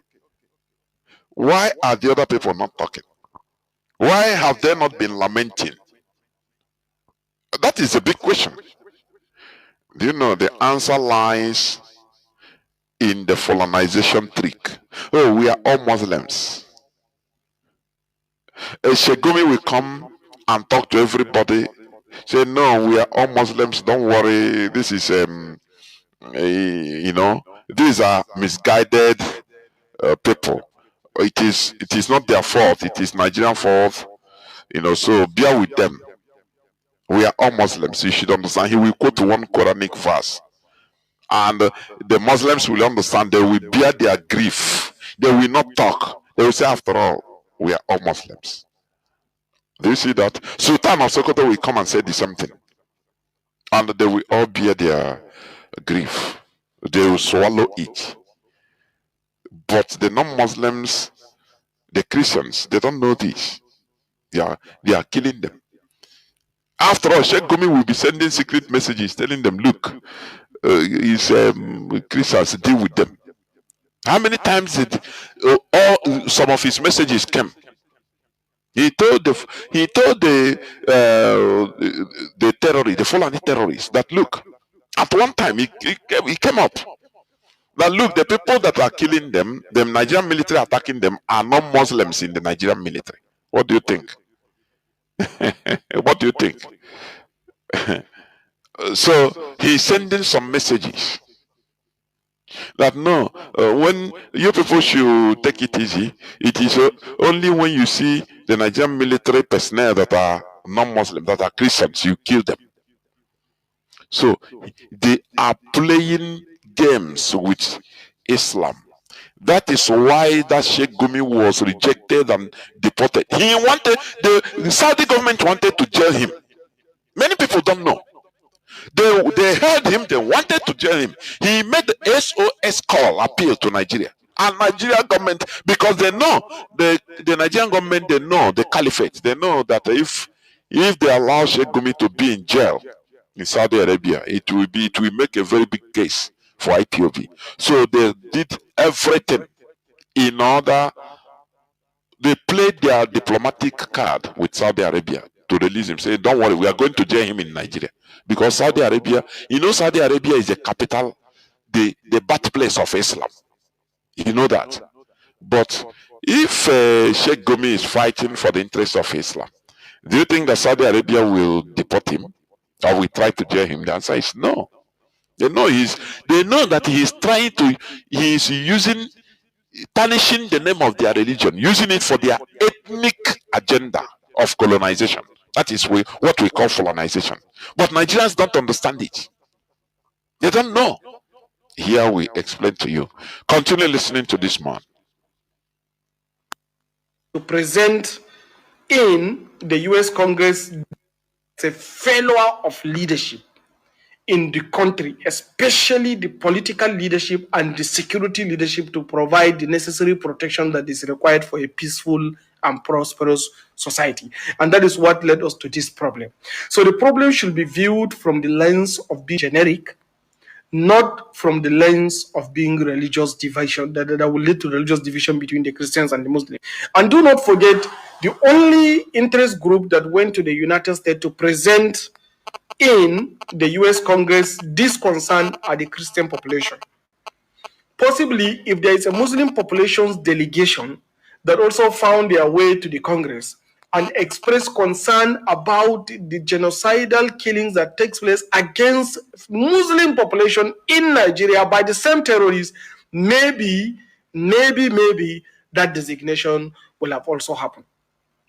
So we shouldn't tag it as one religion trying to confront the other, or Christians are trying to confront the Muslims in Nigeria. No, we should see it as the citizens that are supposed to be protected by the security and the leadership of the state that has failed, and that is why the US is trying to do that. And the US is likely doing that because only the Christian population went and reported the issue, to the Congress.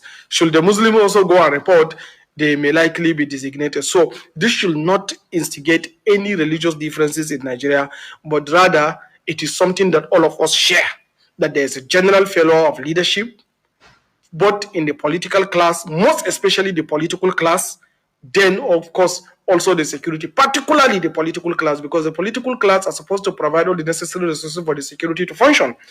Now, let me stop here. Why there is this failure? Because of the incompatibility of the value system of people in Nigeria. And that is why there is this clash of civilization. Are you getting it? In the South, for example, in the South, I mean both the Igbos and Yorubas, we mostly call the Northerners, Almajiris, that they are illiterates. Which sometime I think I say no. I beg to disagree. Are you calling them illiterates? Why? On what standard? Okay, they don't know how to speak European English. I mean European language. In our own case, English. Is it not so? That is the basis. But do you know that prior to even the European colonization, the North has been studying, advancing, using Arabic as their language? Do you know that? No, do you know that? That person you call Almajiri or you call illiterate Northerner, because he doesn't speak English like you. Bring Arabic. In Arabic, you become illiterate too. Because he will read it, he will use it to read everything. Now, even they study even mathematics in Arabic. So, for him, you are an illiterate. Do you see that? So, there is the situation in Nigeria is highly complex. Only when you are, when you are sophisticated in thinking, now you can try to understand the situation in Nigeria. Why this thing is going on? Why there is a failure of leadership? I said, the leadership failure you are talking is for the victims. For Sultan of Sokoto, for people like Sheikh Gumi, for the vice president of Nigeria, they convent, they are moving on, they are moving forward. Is a win for them, is a victory for them. But for us that are victims, it is a failure. We call it a failure of the government. That is why we always demand, make our case of division of Nigeria. Because our core value, our traditions and culture is not the same with them. They embraced the Eastern value. They used that as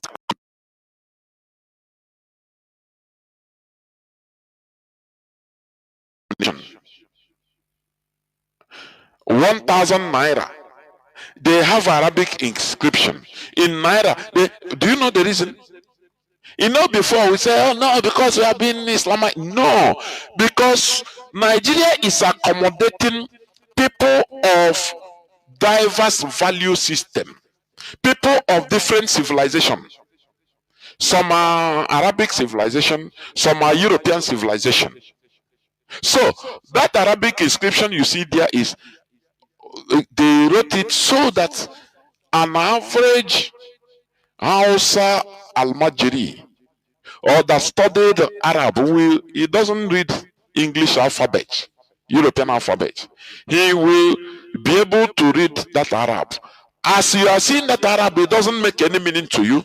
That is the way they are seeing that 1,000 naira written in English. It does not make meaning to them. It resembles them that it is just Chinese language that they wrote.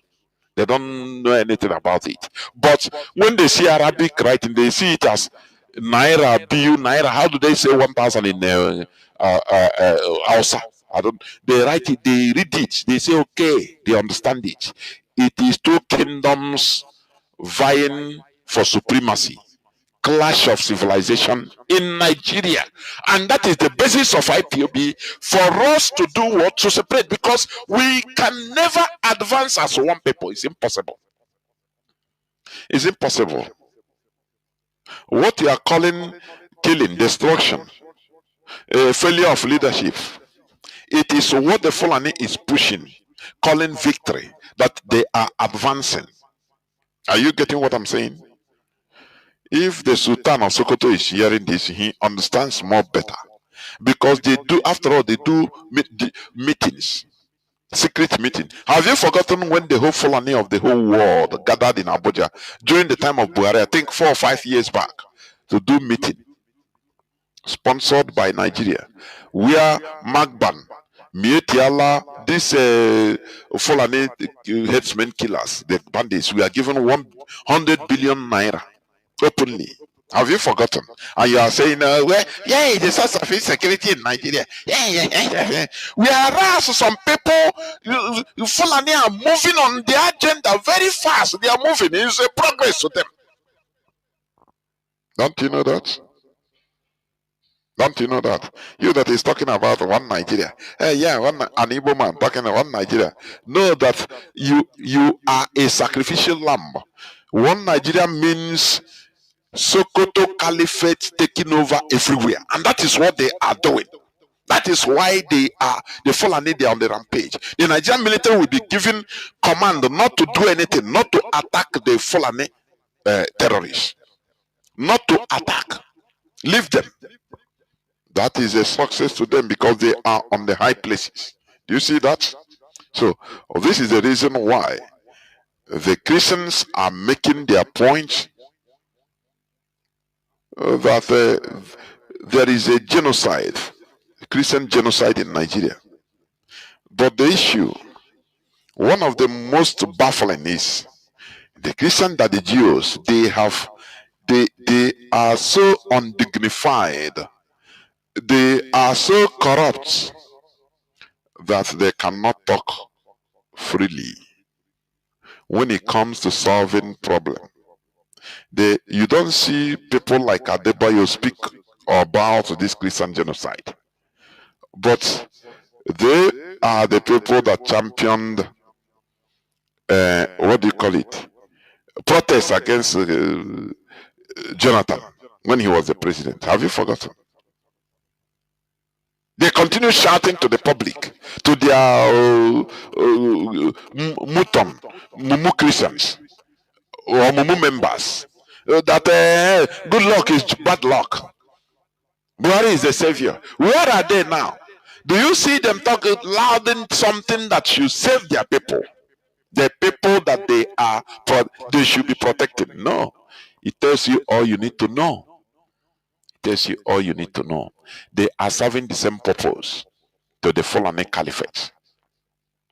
They just use the name, they are Christian, that the Jews, but they are serving exactly the purpose of Islamization. They are in the Muslim Brotherhood. Many of them, most of them are recruited secretly in the Muslim Brotherhood. That is it. And that is why you see our politicians, many of them are turning to APC. You see, APC is a Muslim Brotherhood. That is it. Something that is rejected even in Muslim countries. But they recruited, initiated our political class into it. And that is why they are afraid to condemn them, what is happening. It is the Fulani Caliphate that is on the rampage. The Sadwana of Sokoto knows everything that is going on. The Sadwana of Sokoto, he is the chief of what is going on. He is sitting on a colonial throne formed by Ottoman Danfodio after destroying, killing the indigenous Hausa people and other ethnicities in that north, killing them and colonizing them. That colony is still there. That is what he is. He is in charge. He is presiding over the colony, the Fulani colonization of other indigenous population in the north, and he wants to extend it to the south using Nigeria. But we said no. We said no. It cannot happen. That is why we should be at alert, and that is why you must support what we are doing. IPOB is their last bus stop. They know this. You know, when we have information like this, when we can decipher, we can analyze issues like this, that is what makes them mad. It is not only about shouting. It is not only about talking Biafra. No. But when they see that, look, these people have in-depth analysis of their agenda, it makes them go mad. Don't you see? That is why they are holding Mazi Nnamdi Kanu, because he knows too much about them. Don't you know that? Do you think that he's only Biafra? No, he knows. He exposed a lot about them. And if that kind of person is being left free, it means disaster to them. Because when you know the secret of your enemy, they cannot win you. That is it. But when you are just hollow, you don't know anything. You are not, analytical about your enemy. It becomes a problem.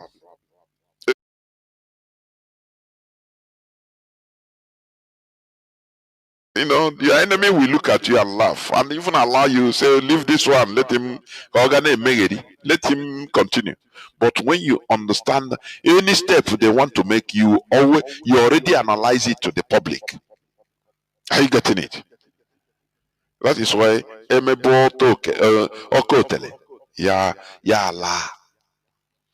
that is why when one of the weapons of warfare is exposing. Do you see how Venezuelan president, they have been exposing the secret works of CIA in order to kill him? They come and expose it to the public.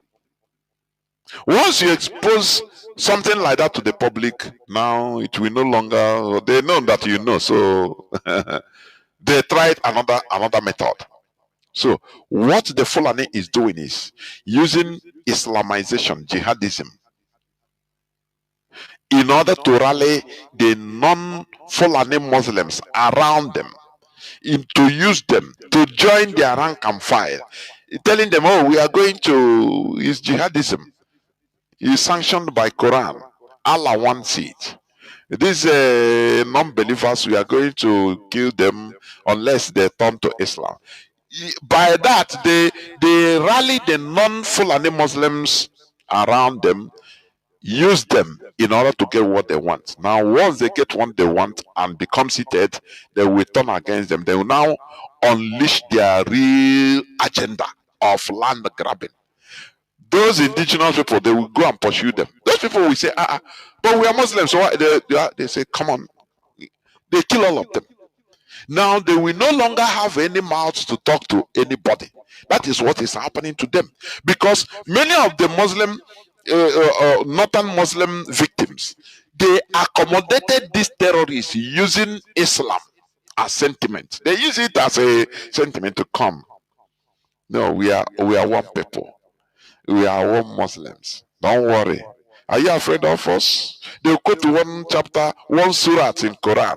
Say Surah 1, say, accommodate your brother. Is Allah.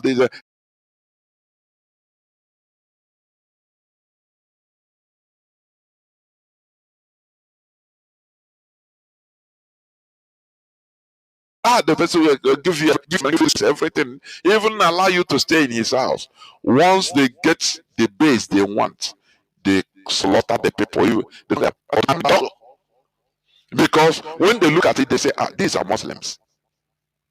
They continue confusing them. That is what is going on. And this is what we should understand. So, the Christian genocide is real. And we must continue pushing it. Come on our Twitter space tomorrow, being Sunday, by 5 p.m. We are, we continue the exposition and we look. We invite all, both our enemies, our critics, come. We are not going to behave like you in your own space, like animals, chop you. No, no, no, no, no. We are civilized people. We are trying to teach our people how to be civil. That is it. Even in argument, we become civil. Though it can be heated, but in a controlled civility. That is what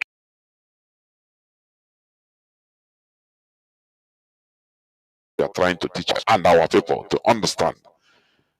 This is where I'm going to stop. I will go into a few minutes break so that when I come back, I will open the line so that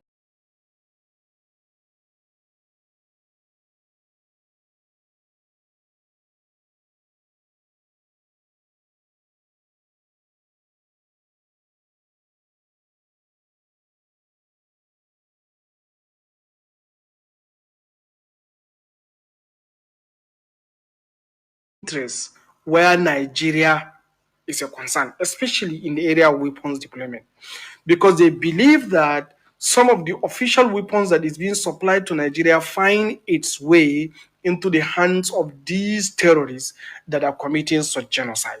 So an action is going to be taken against them. One of the sorts of concern with that designation is that the President of the United States, Donald Trump, is not just standing on the CPC designation. He is also requesting that the House Appropriation Committee chairman and some of the committee responsible, like Tom Riley, to sit down and come back and report to him. And he claims that he will not stand idle by to see fellow Christians are being killed in Nigeria. Most possibly, there is a program or a plan for the boots to be on the ground in order to help prevent the genocide. Most possibly, this is also one of the factors that they are likely going to consider. It means that the general failure of Nigerian leadership may lead to the US boots on the ground in Nigerian soil. And this is very, very damaging to this country.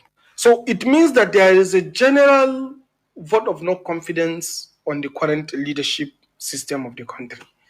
They believe that there is a general failure of leadership to provide security of life and property, and that they must do something extra to be able to help in provision of this protection for the life and property of some of the citizens in Nigeria that they're concerned about, especially the Christians. And I believe that's what he's trying to do. So here is what I want to say. The Muslims in this country should not see this as a direct attack against them. Rather, it's a direct attack against the militant terrorist organization.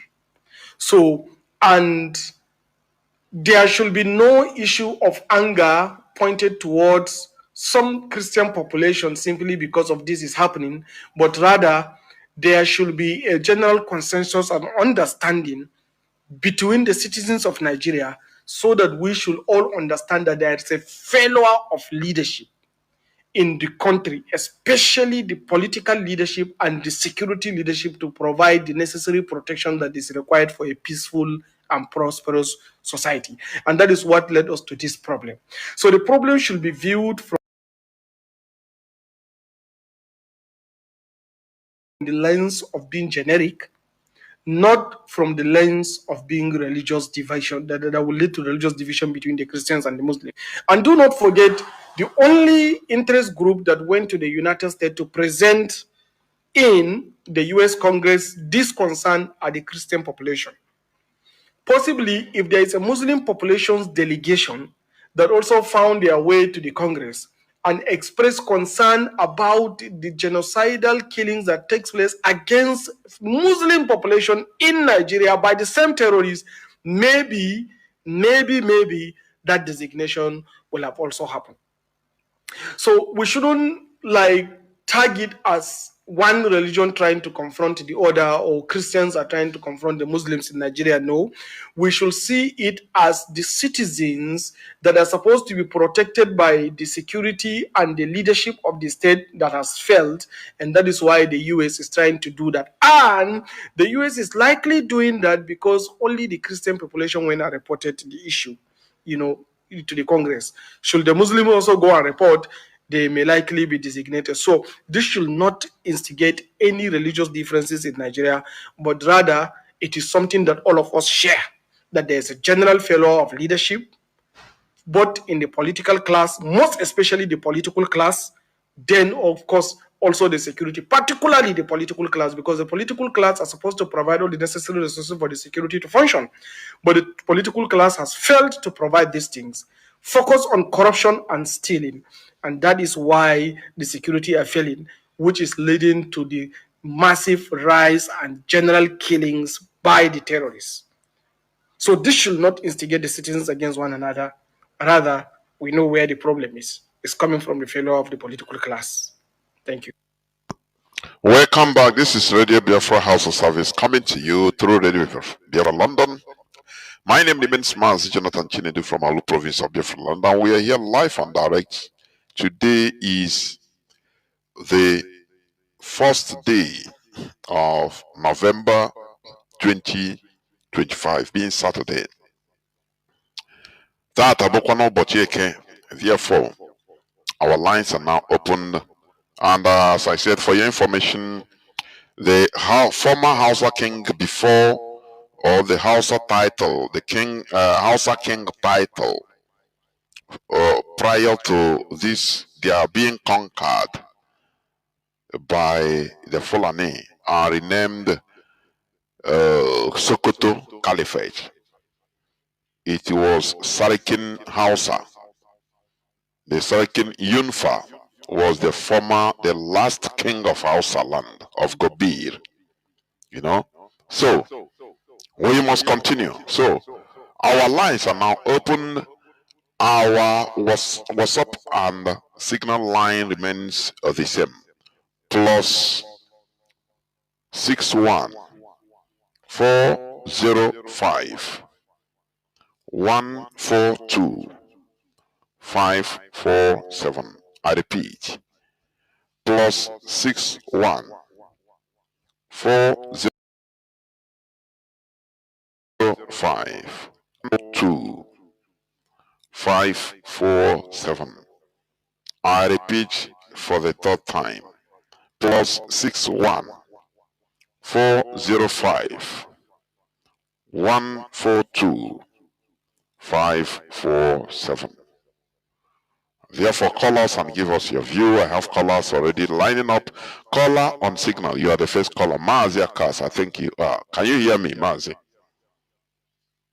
Yes, Mazi Jonathan, I can hear you loud and clear. There, well, please go on. Welcome to the program. Good evening from here, Mazi.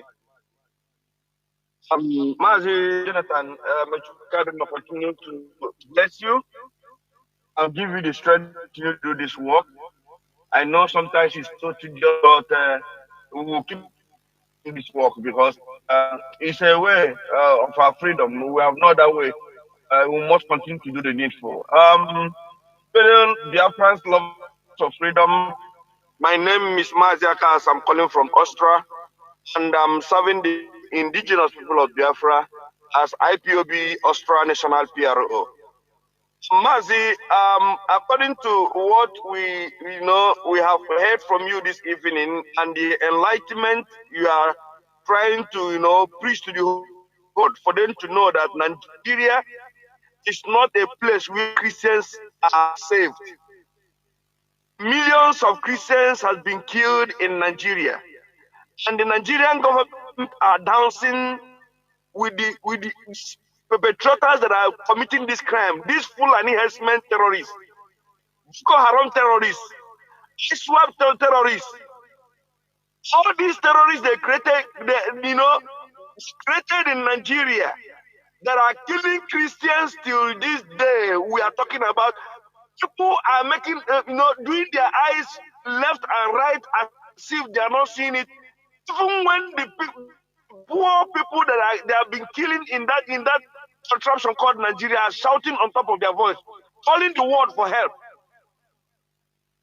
What baffles me is that now that the world have heard the voice of the Christians, the same Christians are dancing around trying to turn the whole thing upside down. That this war we are fighting, God Almighty is hearing our cry. Now that the Americans have designated Nigeria as a country of concern, let us see how they are going to play the game. Killings must stop, whether they like it or not. These killings in Nigeria must stop, and we cannot be in a country where the ideology is not the same. We are Christians. In the northern part of Nigeria, the extremist Islam killing the Christians and want to turn Nigeria to a caliphate, and we said no. We can't continue to be with Nigeria. We can't continue. Mazi, this is where I want to stop. May God keep my blessing, Mazi. Thank you. There war, of course. There war. There war. Caller on WhatsApp, can you hear me? Please go on. I can hear you. Thank you, Mazi. There war. Mazi Jonathan. Welcome to the program. There war. Thank you, sir. My name is Ewuzie. I'm calling from my location. Mazi Jonathan, today I'm going to differ a little bit with you, or if not a lot. Mazi Jonathan, I want to start by saying that I disagree that what is going on in Nigeria is not Islamization and Fulanization at the same time. Those are one strong objective. I'm saying it because when you look at the history, especially in former British colonies, it is one thing. If you go to Kenya, the Kikuyu believe on their land because they are prominently agrarian. In Nigeria, the South Biafra land believes more in agriculture, and anything attacking the Biafran on their land is not something that is taken lightly. Let me go back. What we see playing out today is a choreographed pattern that started. I saying that the 1804 agenda is what is playing out. That is just the place. When you look at Muslims in Nigeria, Mazi Jonathan, events have proven to the whole world now that Nigeria, even as it's composed of today, is a Christian country, not a Muslim-dominated country. No, it is not. And that was why the late pedophile had to come to Nigeria and declare visa on arrival. And what does that mean? He allowed in the marauders to come into Nigeria to bolster their and for somebody like Erufai is there today working freely.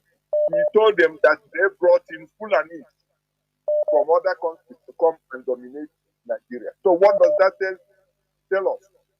The clip that he played, that guy is saying that if the Muslims were the first to make that move to America, that maybe America would not have moved. That is begging.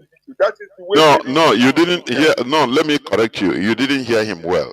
He said, okay, even if it is the Muslims that made the move,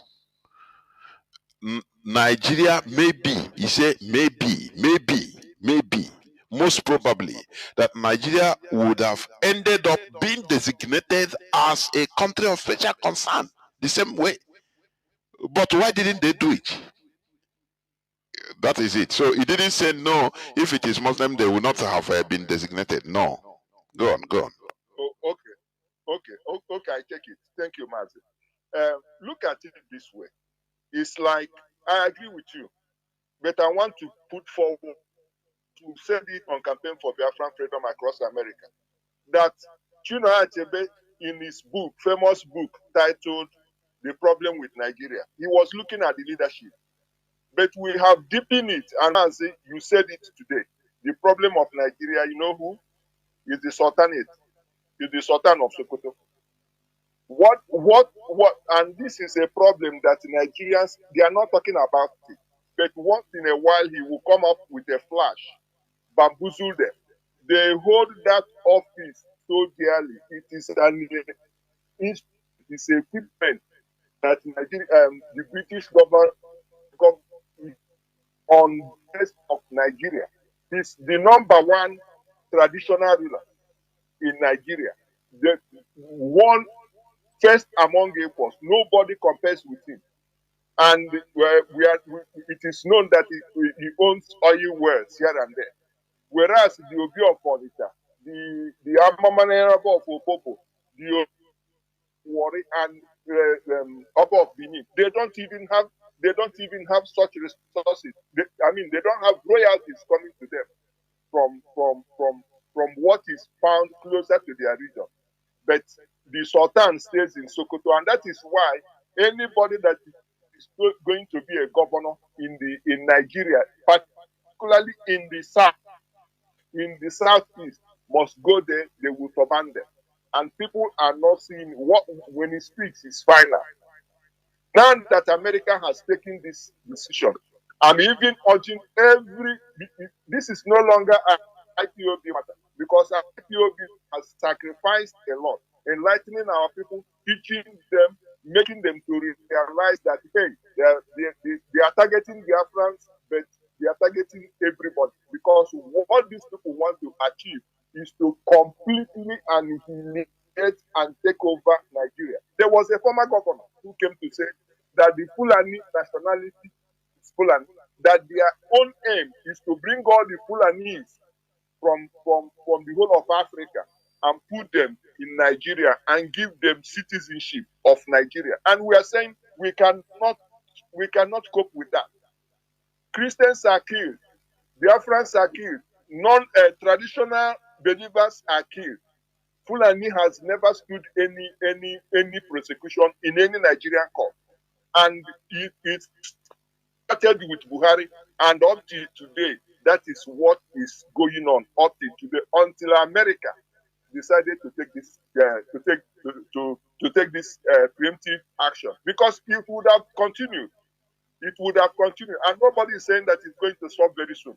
Look at northern Nigeria; they are divided according to franchise. Like you have Chick-fil-A or McDonald's or something. You have Lakawara, you have Mamuda, you have Wolo Wolo, you have Fulani Hesme, you have this, you have that. Nigerian media is not saying anything about it. Instead, they will blow grammar. Our so-called intellectuals, they are not doing anything.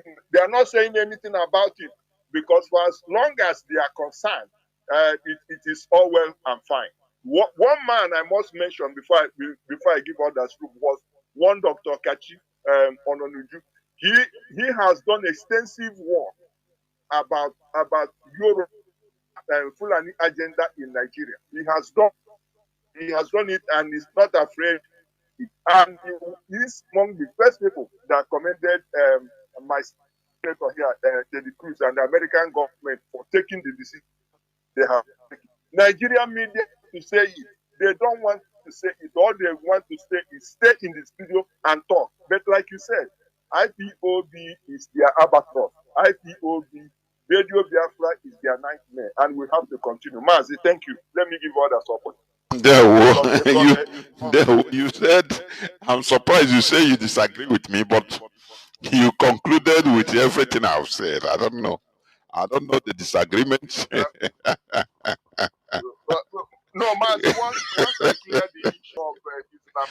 No, Mazi, okay. Before you go, let me say this so that you hold on. You know, there is a very thin line between this Islamization and Fulanization. Let me tell you something. These people are smart. I continue saying this. You need to have deep understanding, profound understanding to know that modus operandi. If not, why are the Fulanese killing even the indigenous Muslims? That is a thing. That is a question, very big, simple question that should be asked. If it is Islamization, are you Islamizing Muslims? The answer is no. You Islamize non-Muslims, but they are killing Muslims. They are destroying their land, taking over their lands from them. This is the same thing they did. Ottoman Danfodio preached to them, to the Hausas. The Hausas, many of them were Muslims before even 18th century, before the coming of Ottoman Danfodio. But he used the same sentiment that, look, we need to preach to you the pure Islam. It seems you don't understand Islam very well, but, and he convinced the people, Hausa people, turned the Hausa people against Hausas. And he won. Fulani won after, when he saw that these people are Toro, they don't understand the sophistication he brought. He used Hausa to destroy Hausa and overthrew their king. It is the same Hausa people that killed their kings for him. And they, and he took over, become their king, and he now sent message to the Fulani in Futajelom to come, that these people come. They started flooding it. Exactly the same thing they are doing today. Because when these people talk about, when Fulanis talk about Islamization, they are playing to the sentiment of their fellow non-Fulani Muslims that are indigenous population, to use them. Oh, we are one Muslim, we are Muslims, okay.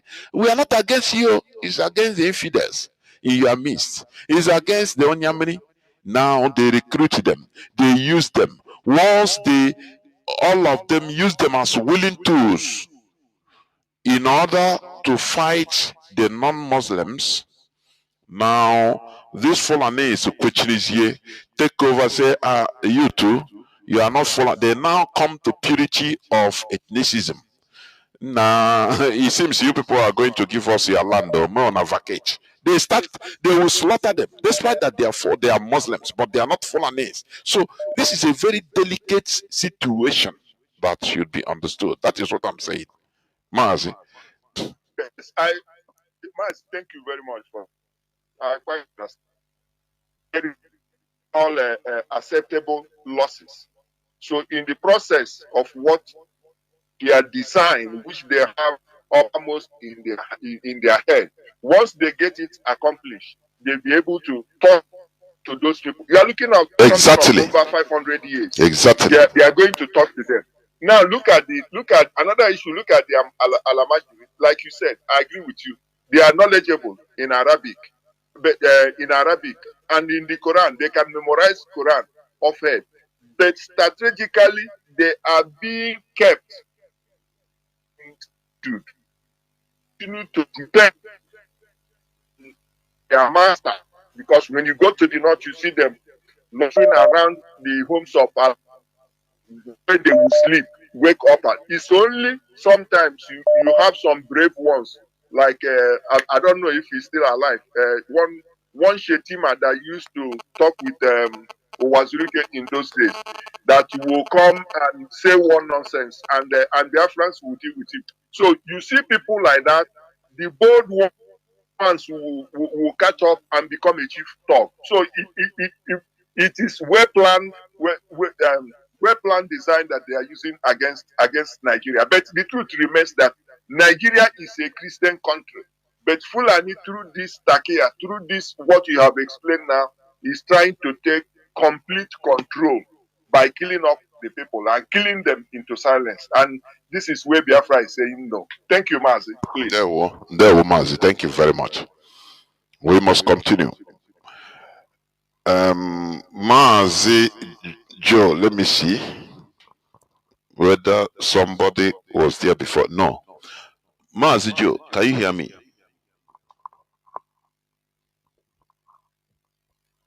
Mazi Joe, are you still there?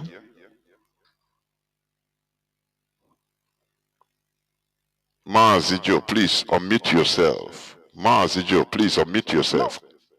No, I'm not muted. Okay, go on. Okay, good. Thank you, Mazi. A very good evening, sir. It's been quite a while. We've been doing our job, or rather our jobs. We keep writing, and we must keep writing. Mazi, recently I have come to understand the power of social media. You know, the people that created the social media, all these, platforms, I did think they knew that it will make people to counter them. They will not have created it. But it has come, and it has made people to be faster enough to notice the changes that are happening ideologically around the globe presently. And, Nnamdi Igbo should be, especially Biafrans, let me generalize it. Igbo and other our, brothers and sisters in the Biafran region should be thankful that an organization like IPOB is here. Mazi, without IPOB in this 2025, our land would have gone. And there will be nobody to even talk about it. Now, based on what you're talking about this evening, Mazi, concerning what Donald Trump said, the President of America. Me, as an individual, I don't really trust these people. Why I'm saying that is because these people can dangle carrots in front of a donkey just to make it to be walking in any direction that they want it. Now, if they really want the killing of Christians to stop, why are they not asking Nigeria to release Mazi Nnamdi Kanu? Don't they know anything about the extradition from Kenya? Mazi, let me before you continue, let me say something. Let me tell you something. You don't command powerful countries to do things your way. And there is a way international politics works. You don't command them to do your bidding the way you want it. So, and in whatever, world politics is about interest. You don't try to dabble into what is in their heart, but what they are doing. If you have interest there, you grab it. That is how how politics works. But when you started, no, why don't they do like this? No, push that thing they are doing, enter there, grab the part of it and grab your own interest. As it's dancing to your own interest, that is how it is. So you don't tell them, no, what you are doing, release Mazi Nnamdi Kanu first. But who are you to tell them? No, Mazi, I'm not asserting it on them. What I'm trying to make us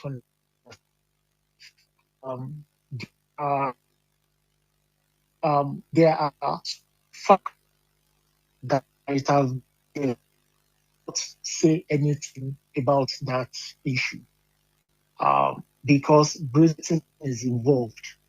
So from where Britain cannot have anything to tell them to stop. Because in this Christendom, America Russia, they are Christians, but their Christianity is different from each other. Russia is trying to, America is trying to protect their own Christianity. Now, Donald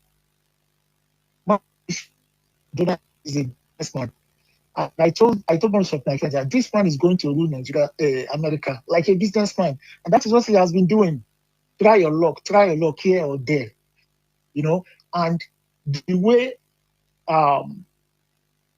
with a particular concern of the team, it's going to be a game changer. It's going to be a game changer in the sense that they are going to push to a corner. British can do anything concerning Christians in Nigeria, but in Biafrans or IPOB, they might want to tell is our place of interest. This is where we are getting this.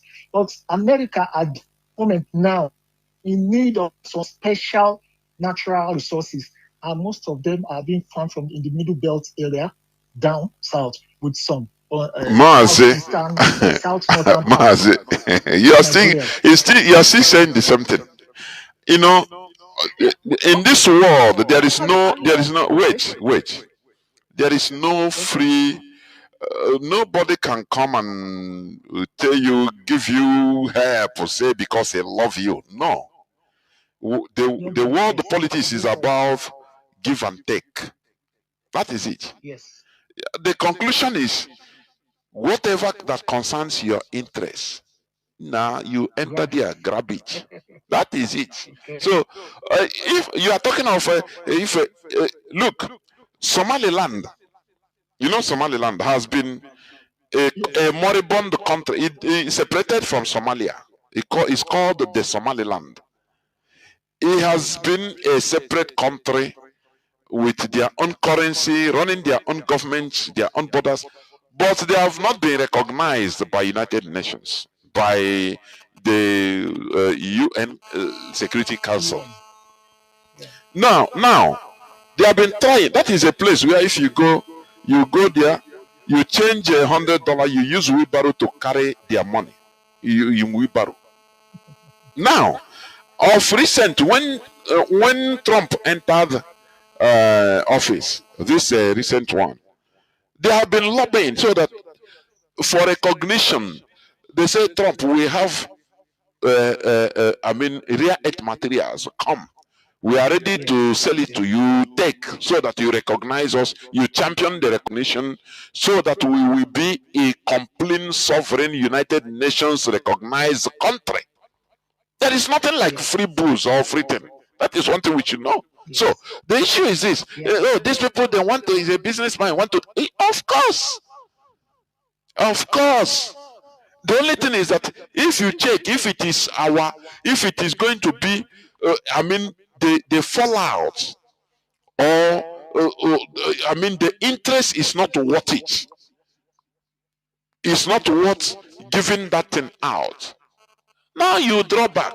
But once you see that this thing, it is our interest, so even if we give this and obtain that, my brother, is okay. So it is good for us. Let's go for it. That is a way to check things. Definitely, Mazi, is a win-win if such opportunity comes, you know. But me, I know for sure that it's not going to be as easy as it looks.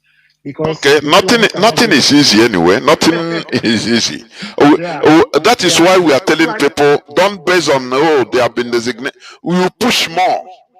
Once you get to one point, you push for you use there as a somebody that is drawing. If you have anything, you hold your hand. You hold the one hand first. Now you continue struggling. That is how it is. It is not. Our people should not think, Nigeria been there now. It's okay. No. It is a starting point. It can be a starting point for something, and we must exploit it until we reach to the conclusive end that not there.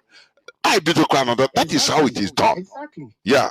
Yes. And Mazi, you remember that lady, that Yoruba lady and the husband and the daughter. You know, they are residing in Canada. After that incident that they went back, you know, the woman she had this it was an organized seminar or whatever that she spoke about what happened, you know? Yes. I mean, Canadians listening to that, what sort of human beings are living in this place called? He called Nigerians, he said they are moving zombies. I listened to that several times. Exactly. He said Nigerians don't understand what is facing them, that they are moving zombies. Yes. People, the population of Nigeria have listened to that woman. They are listening to that woman. They are not even safe. Look at all the Muslims that are Yoruba that are Muslims, not Nasara people that are Muslims. The Fulani are removing all of them.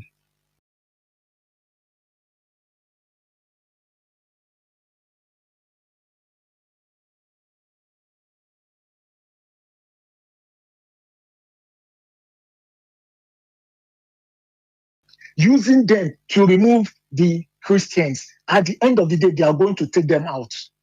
That is it.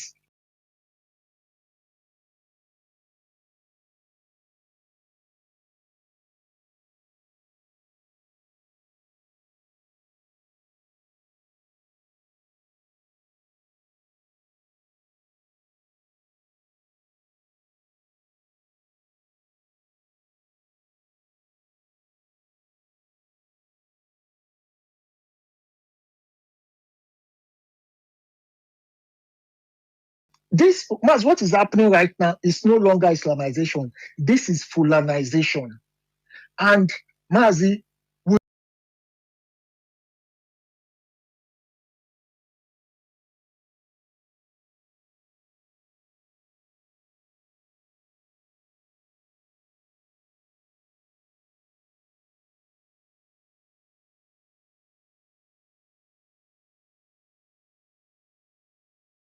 Milk. They give you sugar free of charge. Say, who are you? Okay, it's everything is give and take. It's a trade. It's by butter. That is it. Be a good negotiator in your interest. Caller on WhatsApp. Can you hear me? Please go on. Caller on WhatsApp. Are you there? Please go on. I'm there. Is it me? Are you not on WhatsApp, please? Good evening. There. Master Jonathan, I had your program this evening, and I disagree with you in one of your comments about insecurity in Nigeria is the Sultan of Sokoto. That is my own view. I'm saying, Go on. So, you are free. Go on. Now, you made a comment. You said that during the time of independence in Nigeria, that is Sudan we are fighting because of the two countries they matched them to be. And then there were Zik then. There were Wulu, the same people now, they never agree in this issue of amalgamating Nigeria together because nobody knew each other. Our own person that is Zik disagree that we will be one. So if they negotiate in Fulanis that they will be in power in Nigeria if they want to become the union, which Zik is aware and agree. Are you blaming the Northerners today for them projecting themselves as a leader in the place, fighting for their own interests? Because sometimes we normally come to the radio, we talk Fulani.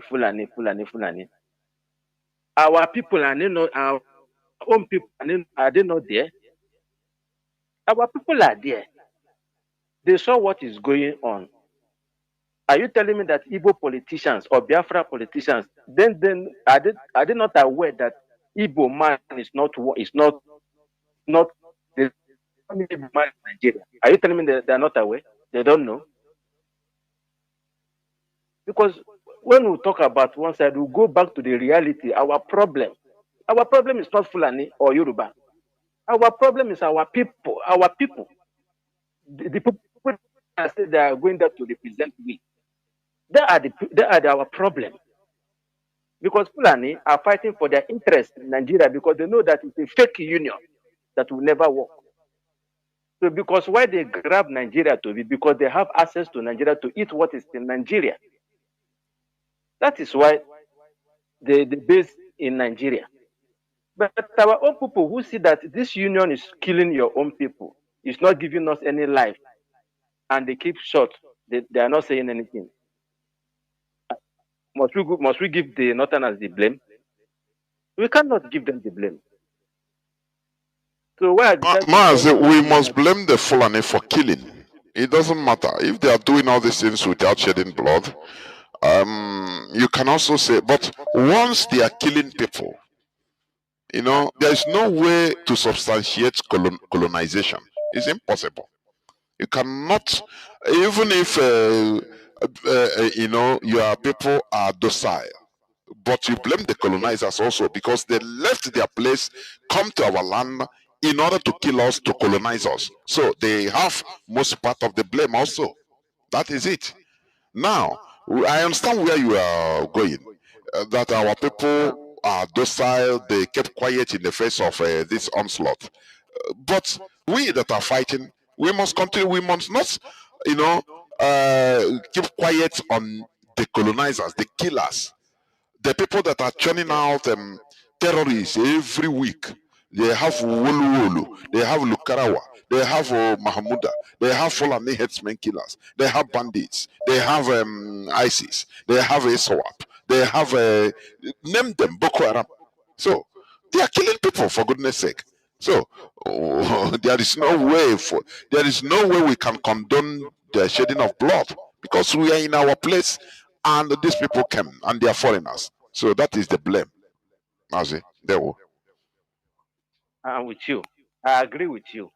But we have people that is in that the same position that can rise up and speak to their own people. Because I had a governor who said that they are bringing all Fulani from the part of the world to come and settle in Nigeria. Did anybody from the Southeast leaders condemn that? Nobody condemned it. They had it. They're in the position. They're in the Senate. They're in the House of Assembly. They're in the governors. They're everywhere. They had such man make such. The same thing Awolowo and Awolowo said that allowed these people to go. The Zik allowed them to go. So that is what we are bearing today. That is the brunt. If Awolowo allows Zik allow Awolowo to agree with him, we couldn't have been in this mess today because the Northerners never agree in Nigeria.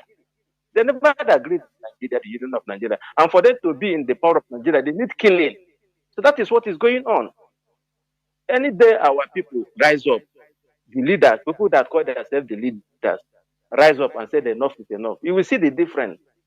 Because it's like, since that this killing has not gotten to their own people, to their own intimate family or their children or their mother and father, they keep short. If America can be in America and say that there are killings in Nigeria, have you seen any of the bishop in Nigeria or the general overseer come out and speak up? Have you seen any of them in the radio or in the television or in the Facebook? A known stand bishop or a known stand general overseer that came out and agreed that there are killings in Nigeria. Have you seen any of them rise up and say something? This is what I have to say. Well, thank you very much, Mazi. I understand your point, but the issue is this. I used to blame Azikiwe all the time, but we shouldn't dwell on blame. What has happened has happened. There is no way you can reverse the past. Azikiwe is no more there. Yes, why I used to talk about him is for us to learn and not to reverse what happened. It is our duty. We are in this generation. We are now on the scene. it is for us now to fight, and that is what we are doing. So why I always reference the past is for us to learn and nothing more. So we cannot just completely dwell on blaming the past people while doing nothing. Say, no, it is their fault. Okay, let us suffer it. It is their fault. No. Why are you so blame or say it as it is when it comes to Azikiwe at the past? He's no more alive. But we learn. But the ball is on our court now. The wrong that they did, how are we righting it? That is my own point. Caller and also please go on. Can you hear me? Mazi, good evening, sir. My There name remains in were Mazi. calling you precisely from Enyimba City, Aba, where Oti have become the god of the ignorant who think that God comes to work when he cannot sit out from his heavens to work for mankind. That he did it for us in Abia State, which is precisely Aba. Now Aba is beautiful than Paris. Yeah. Thank you for being there for us.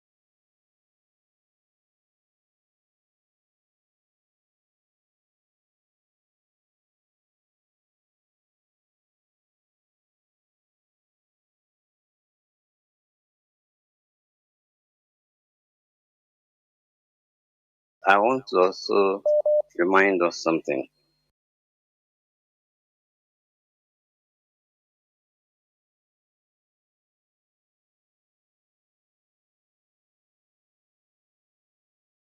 This our struggle and turn the Biafra. See, if they take this, if they take successful hand on this, Biafra will come before 12 o'clock this night. Biafra will come, and Biafra would be worse than Nigeria. So sometime we will discuss about these people on air. Let's not give them privilege to have access to us, even if giving us money or talking about us. They are talking about us already. So let's not give them privilege coming closer to us because these are my worst enemies. Okay. Now we talked about the what's it called again? This Mazi, which people are you talking? Let me know. I mean the political class. Political class from the east. Do you understand? Because whenever we talk, we want to tell them they are not trying, they should come and talk, they should come and talk. And wherever they are, they will be drinking champagne, celebrating that these people want us to now finally take over. We don't need them. Okay? Happened at the time. Dr. Njamanzi came in and said this and this and this are what I saw.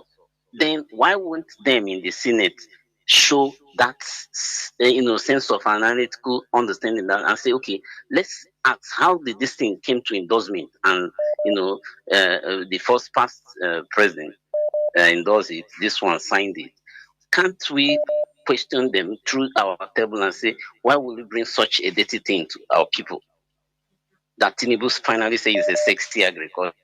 Everybody knows about that. So all I'm saying is that they are not interested because if they are interested, they should know that the people who support OT are the masses who want to. The day they walk Port Harcourt Road here, they said they call different bands. They were playing, dancing, people were drinking, celebrating. If they come out, I don't think Nigerian government, no matter what Nigerian government think they have as a power supported by America or Britain or whichever, they cannot kill all.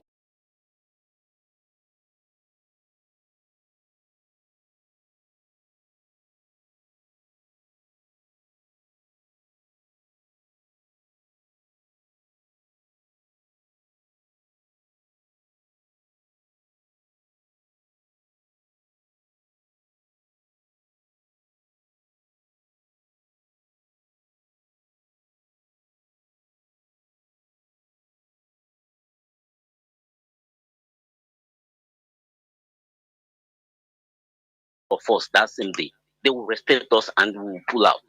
So if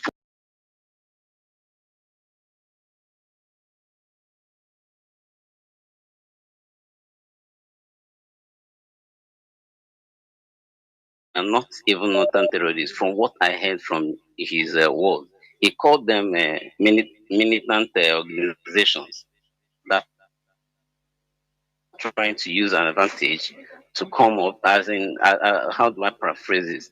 That it is not really like it's against the Muslim, or the Islam, but against the militant organization in Nigeria. So all I'm trying to ask there, who is this militant? Is there no longer people called terrorists again? Now also, who is this militant? I think sometimes when they dive into all this, their whatever way of politicizing Nigeria to make it look as if they are fighting for Nigeria, they should also be bold to speak out. Even if you think America will ended up coming to the aid of Nigerians or Christians, in the right way, you shouldn't use the word militant organization. You should call it terrorist organizations. I don't know if I'm making sense, because sometimes when they say it like this, these people can defend themselves and say, we are not terrorists. We are. Do you understand? It's better he called them militiants. Militiants like Russians have, Americans have, some powerful countries have those kind of people who, if they want to run away from being accused, they will use these other people to fight and get what they want. So I'm just trying to say that we should follow up this international. I'm beginning to love international politics than this useless thing they are doing here, waiting for Jesus to come and fight for them. Thank you, sir. Thank you. We must continue. What we are doing is a complex issue, and we should be sophisticated in order to get to where we are going. That is it. I want to hear iwe. I want to hear kwenonoma. It's not something that because if you are annoyed, what will happen? What will you do? So it's a gradual issue that needs analysis. Everybody is needed in this struggle. That is it. Caller on WhatsApp, please go on. Can you hear me? Let me see whether I have somebody. Okay, sorry. Before WhatsApp, I have somebody already waiting since. Caller on Signal, Mazi Madabuchi, please. Sorry for waiting so long. Can you hear me? Yes, man, I can hear you. There, Mazi, please go on. No, don't worry. I'm listening.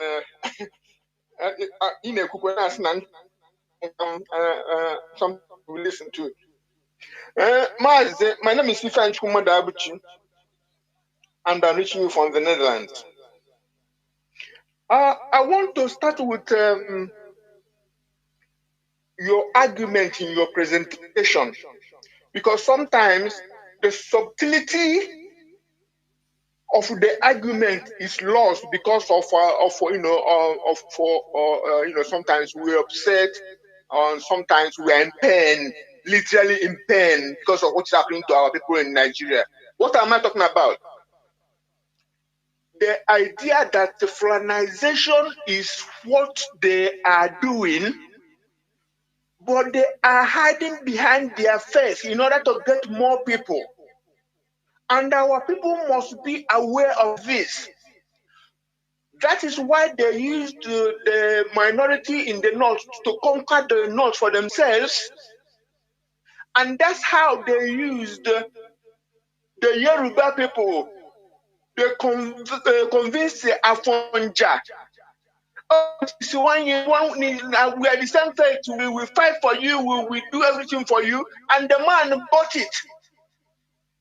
And maybe 50-50 of the Yoruba of the faith. And why is it important for us in the quest for self-determination to be aware of that nuances or those nuances? Because now, if we don't make it plain and let the Fulani know that we know their game, like you said, they will think we are doing their job for them by saying, it's Islamization. So it will appear like we are anti-Islam. Heaven knows that I'm not anti-Islam. I don't have anything with them or against them, But the only problem we have with them is the divergence of value system, and we have to make it plain when need be. But as we talk about the Fulani agenda in Nigeria, we must make it clear that we know the agenda, they're doing Fulanization. That is why all the political posts, overwhelming majority of the political posts in the north is occupied by the Fulani because they want to conquer, they divide and conquer, and then they will suppress those who help them to get the power. Well, and if we are aware of this, we will make our argument in a manner that will make a foreign Muslim to know that Biafrans are not anti-Muslim, are not against Muslims altogether just because they are Muslims. Even some Nigerian Muslims, be it Yoruba or Northern Muslims, they will know that what we are fighting is not against their faith, but against the killings and the conquest of the Fulani. And then we even sympathize with us that we need to be on our own because of the divergent value system. But if we say, oh, it is Islamization, Fulani will be able to make the argument to them that, you see, these people are against our faith. That's what we must understand. You know, battle of these days is no longer about punches and only.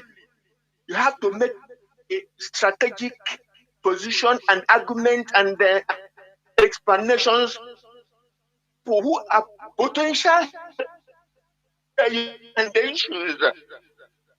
When you come into Nigeria, Yoruba Muslim and the Hausa Muslim, or even some comes in among, must know that we are not against them because of some Fulani or what Fulani are doing in the name of the faith we are against. And we don't want to be under them. We are nobody's slaves. So our people must understand this. And they say what they say again? That the Biafran agitations are the ones who boosted, the Biafran agitators are those who boosted the issue of the slaughter or the genocide of Christians in Nigeria, up to almost 3 billion awareness. This is for the people who are saying, what is IPOB doing? Our leader, Mazi Nnamdi Kanu, said it, as you said, when he was calling us together, he said, our superior argument and the consistency, we make these people one time, so okay, go.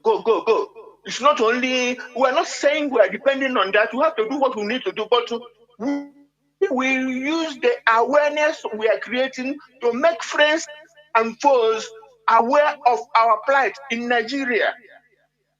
So, and I will use this opportunity to tell our people, any Igbo person, anybody from the East, now you know the usefulness of media. We cannot control the mainstream media, but got into the media to sell the product, to sell the need for our determination. There is nowhere we will not be better in Biafra than what is obtainable in Nigeria now. What do we have there? We don't have even common security that we pay for, that the nation have to pay for. They say the primary duty of any government is the security of lives and property of the citizens. We don't have that. We are not talking about social justice. We are not talking about economic justice. What do we have in Nigeria? It can only be better in Biafra. So my people should go into the media, X, and the rest of them, the social media, get into it, be active, post and repost any argument that supports our, self-determination. So we need to get into that media, and please, let's all converge and support our leadership, the Directorate of State. Let us support the Eastern Security Network. Their work is essential. Our vigilante that we gather our villages and towns while we wait for Biafra. Let's join hands and restore Biafra. God bless Biafra. Ndewo Mazi, sike ndewo. Ndewo, Mazi. Udo. Caller on WhatsApp, please. Can you hear me? Please go on. Yeah, I can hear you, Mazi Jonathan. Thank you very much. Ndewo. You can hear me? Yes, definitely. Okay, thank you, Mazi Jonathan. My name is Nnamdi. I'm serving indigenous people of Biafra, IPOB in Opera. I live in Vienna. So, Mazi Jonathan, I have here your presentation this evening. It's really wonderful. But we are trying to touch our people to understand here, and also to the world to understand clear that what is going on is Islamization. Because that Islamization is exactly what I said that in game, for the people not to understand, and also for us to also by follow them to speak to share the message very well to all over the world that Islamization is, and this is Islamization because in the Western world, we meet so many Africans. Most of them they are Muslim, and when they hear that word is Islamization, to speak Islamization, I study their body move, they, they will not act how is supposed to react for what is going on because of that Islamization. But when you now break it down for them to understand that this is a Fulanization, they can now understand what is going on. But because of many of these mistakes, you make to raise not feel most sympathy with Biafran because of this word Islamization. So our people should try to collect it and trying to make it to people to understand this is a Fulanization to all over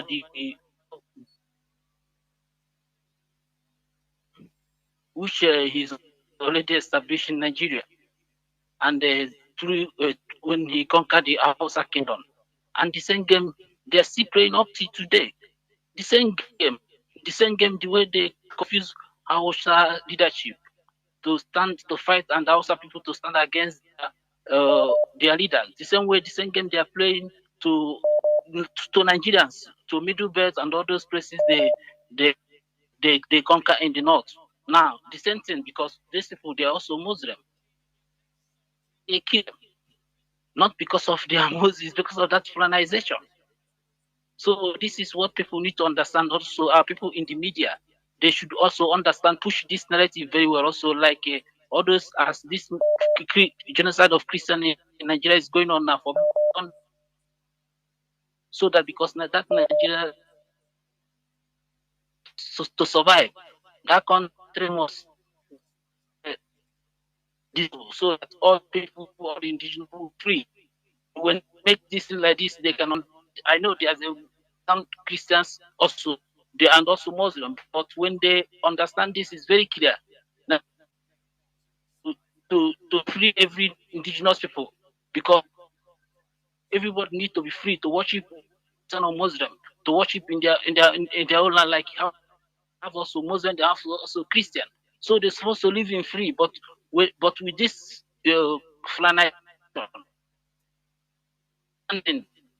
colonization, they get sympathy all over the world.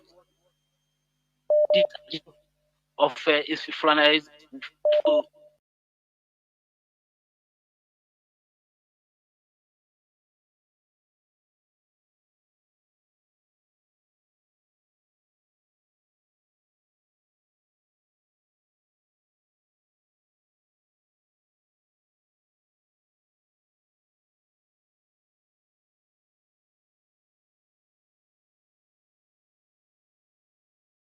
This understand. That's why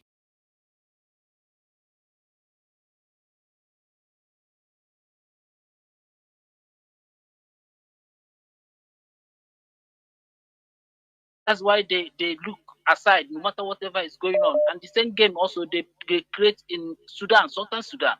Almost, if you study Southern Sudan very well, you understand the picture of what is going on there is also what is going on in Nigeria. Also, now they have Southern Sudan free.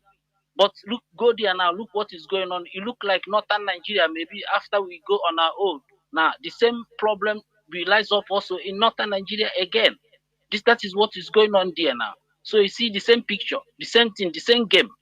So our people should understand this thing very well. Make it, or not only the Biafrans, all the whole people, both indigenous Northerners should make this understand, make the world understand this thing very, very clear that this is Islamization, not Islamization, so that people can understand and know where they can be able to help them.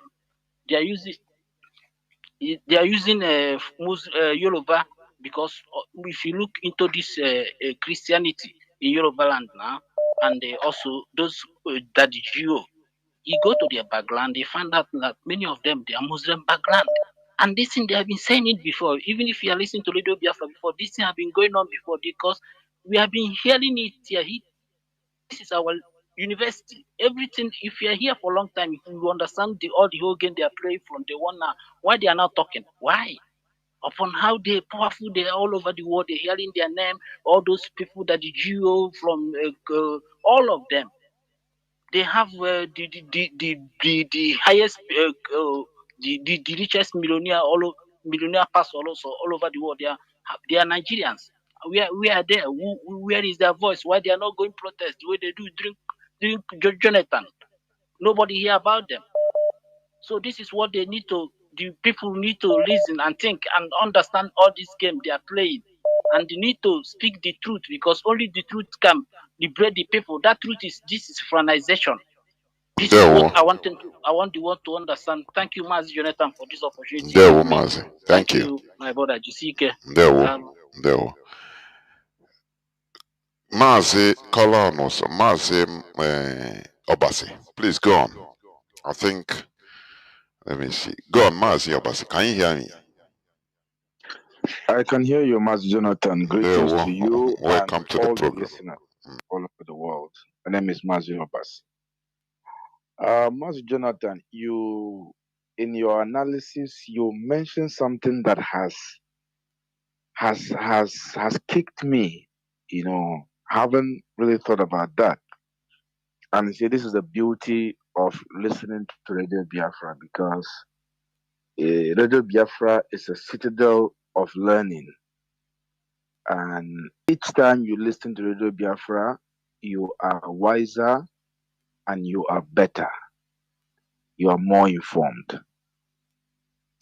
You know, when you mention about the Taliban style takeover, then this whole project of repentant Boko Haram reintegration into the army just made sense immediately. It just made sense why Buhari championed that and why, as a legacy of Buhari and under the Muslim ticket, Tinubu is continuing with that. Because I believe he knows if he doesn't continue with that, his life is even more at risk. But even that will even place his life at more risk. But he thinks maybe he can control it. Now, when you mentioned that, it just clicked. It just made sense immediately. That wow, this is these people's grand plan. You know, continue to make the Nigerian army weaker by bringing the Fulani terrorists into it. And the more you bring them into it, you kill more Nigerian armies and make it unattractive for other people to join.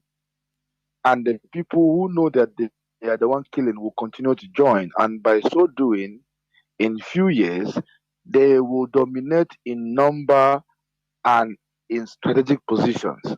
And with that, all this issue of failed coup will be a child's play. With that, you will just surrender because there's nothing you can do. You are surrounded. With that, you will give an order and nobody will obey. And it just makes sense. But I have one question for my people, Biafrans. Um,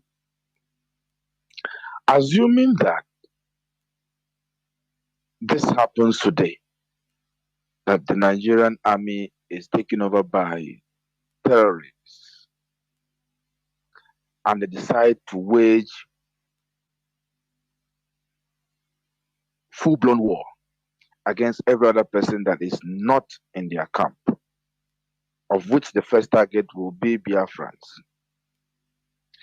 In the absence of IPOB, let's just think about it. In the absence of IPOB, I know you hate IPOB. I know you think IPOB is bad. Whatever you think of them. In the absence of IPOB, which other group, organization, association, people, leaders do you have confidence in that they remotely have what it takes to protect you, or at least to fight back? I want us to really think about this.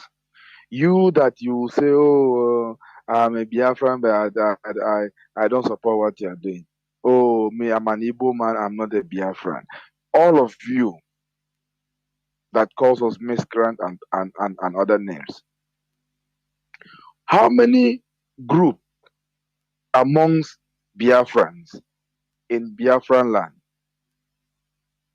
have been able to engage in any activity that has such impact to the extent that the almighty United States will have to take action from the presidency down the house? How many group, how many association, how many so-called what do you call it, political leaders or elites, sorry, that's the word I'm looking for. How many group of elites have taken any action, collectively or individually, that has caused Nigerian leadership to be all over the news everywhere trying to defend? It has always been IPOB. So ask yourself, today, should what happened pre 1957 happen in the north?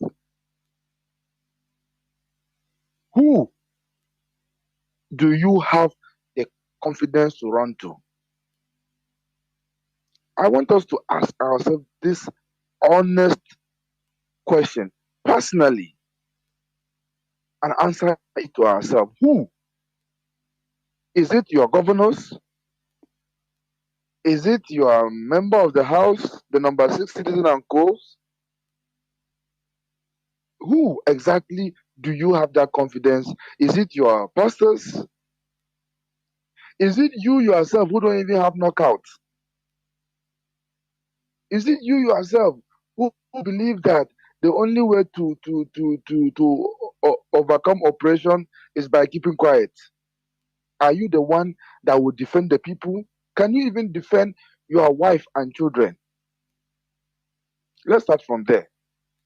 Can you protect your wife and children in the face of any aggression right now? Should anything happen today, as we are speaking now, should hell let loose in Nigeria,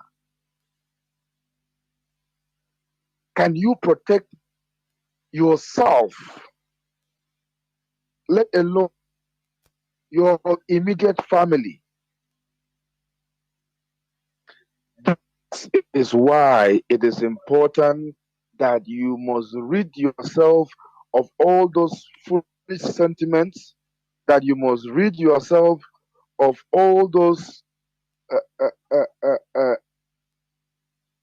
penny wise, pound foolish behavior.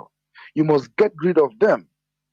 You must rid yourself of that moronic title of the tribalized Nigerian, because everything around you is tribalistic.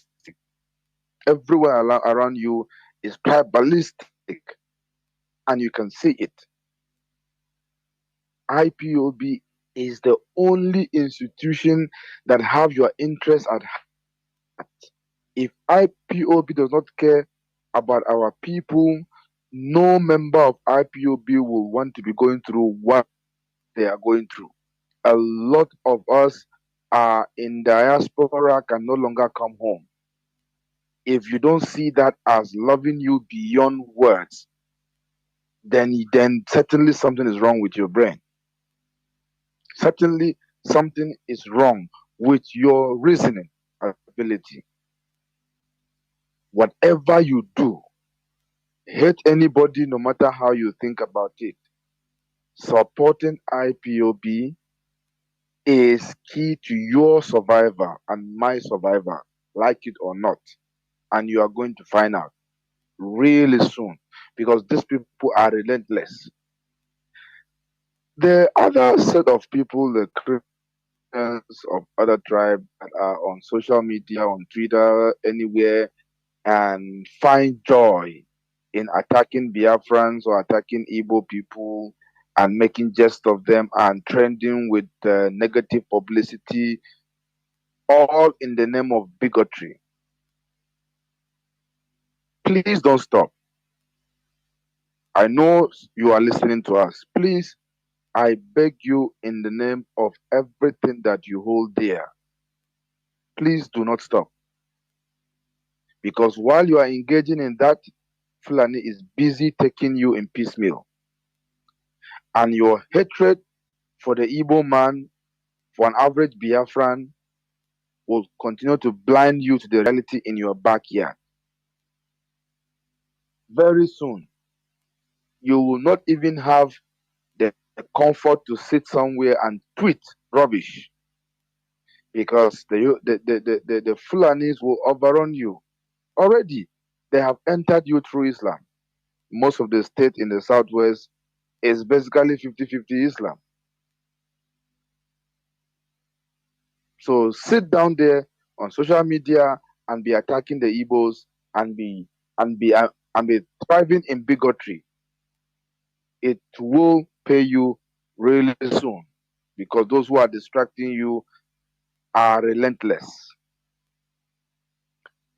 Imagine the Muslim, whatever you call the Muslim Ummah, whatever, Murik group, saying that Khan has disappointed Tinubu because he has been generous to them in terms of appointment. Can you imagine? Can you imagine the audacity?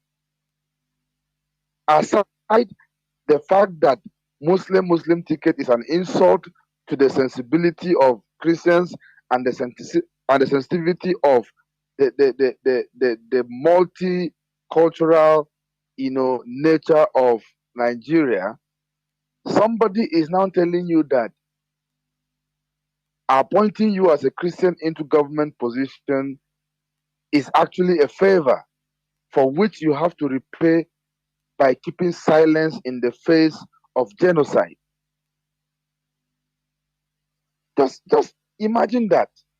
And you call yourself equal in that so-called country. I really, really hope and pray that some of our brothers and sisters who are sleeping will be awake or will wake up before it is irreversibly too late. Mas Jonathan, thank you for the time. There were Mazi Obasi. Thank you very much. There were.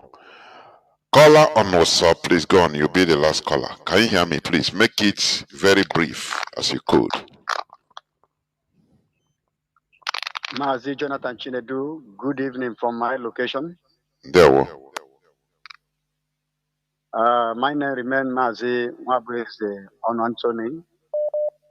The Benue Media. I want to ask a question based on what you have just lectured this evening.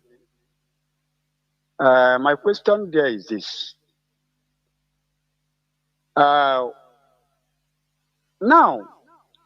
what is the fate or what is the hope of the Nigerians by them seeing all these calamities seeing all these evil venoms coming from Sahel to come and dominate the entity of their fatherland, the name of using religion and of using even Hausas, chipping in Islams into them and deceiving them.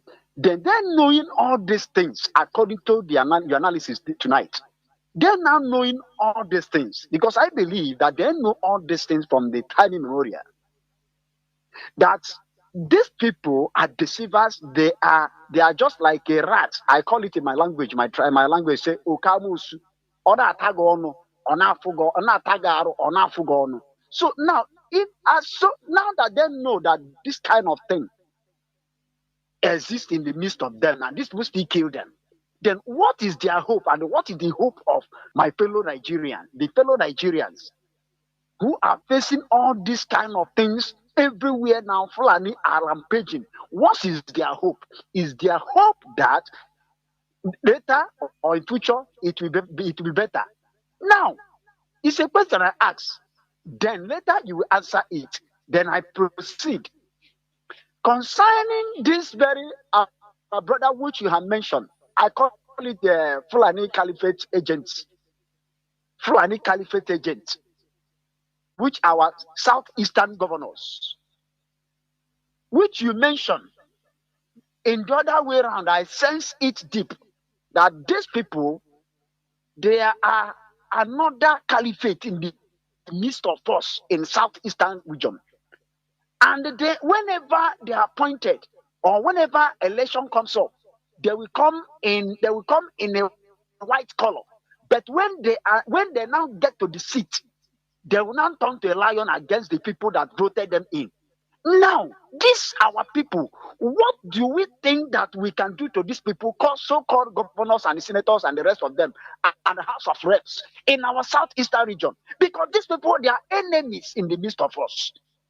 Because I look at this thing critically, I discover that these people, they are the Fulani agents. Then somebody can give Fulani audacity to have a location or give him a portion on his own fatherland. What is that speaking to us now? What is that speaking to the people? What is that speaking to the entire region? It's showing us that these people, they are in alliance with these people.